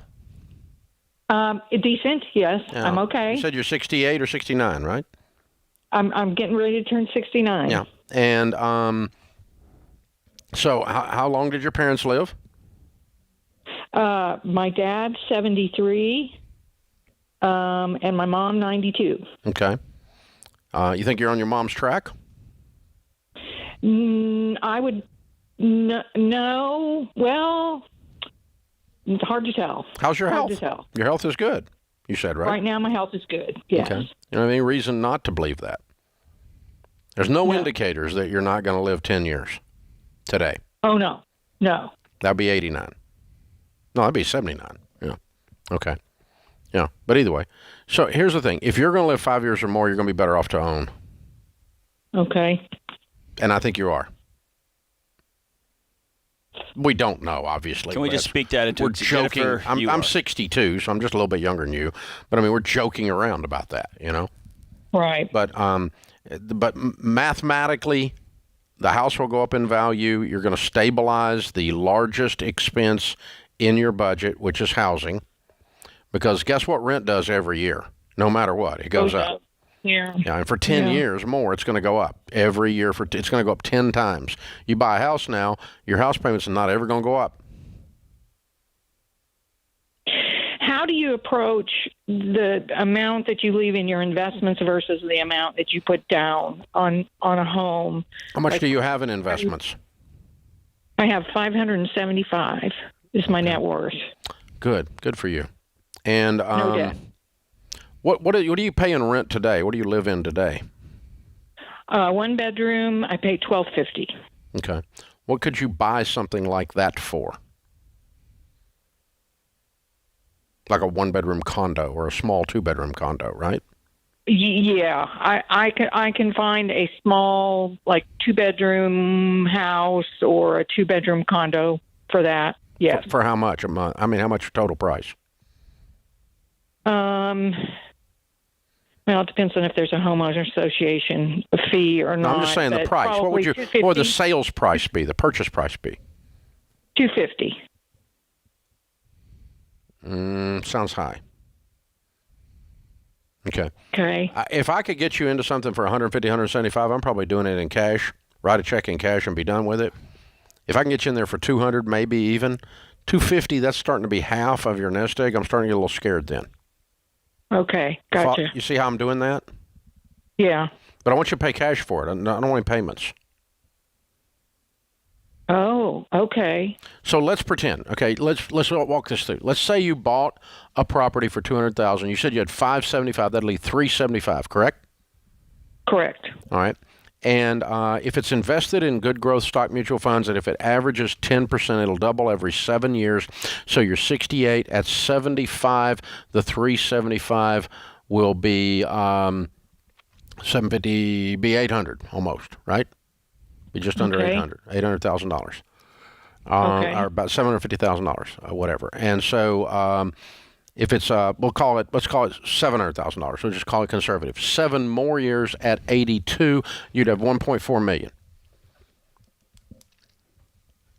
If you're not living out of it, are you living on pension and Social Security and not touching the retirement right now? No, I have to take money out of retirement. How much do you take out? How much do you take out? Currently, I'm taking out about $3,000. So $36,000 a year. Yeah. Okay. And cool. At and 70, how much? my Social But your rent is $1,250. Correct. Yeah, you wouldn't have that anymore. Right. Okay. Okay. So my point is, you're going to use some of this money, but the money will double roughly every 7 years that you leave in there.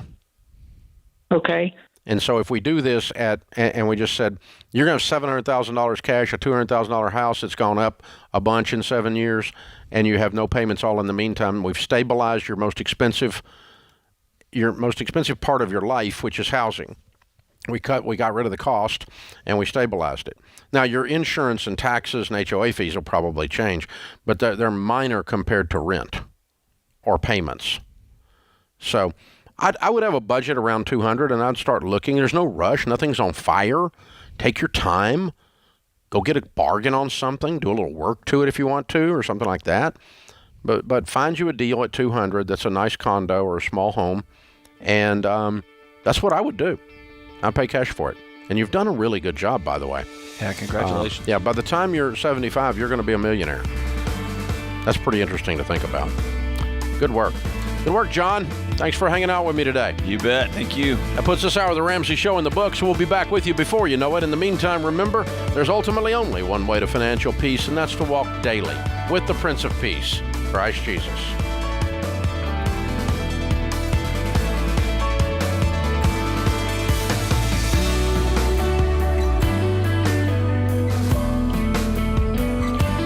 Hey, it's John Deloney, co-host of The Ramsey Show. Did you know over 18 million people listen to The Ramsey Show every week? A lot of those people listen on one of our 600-plus radio stations across the country. To find a station near you, go to RamseySolutions.com/show.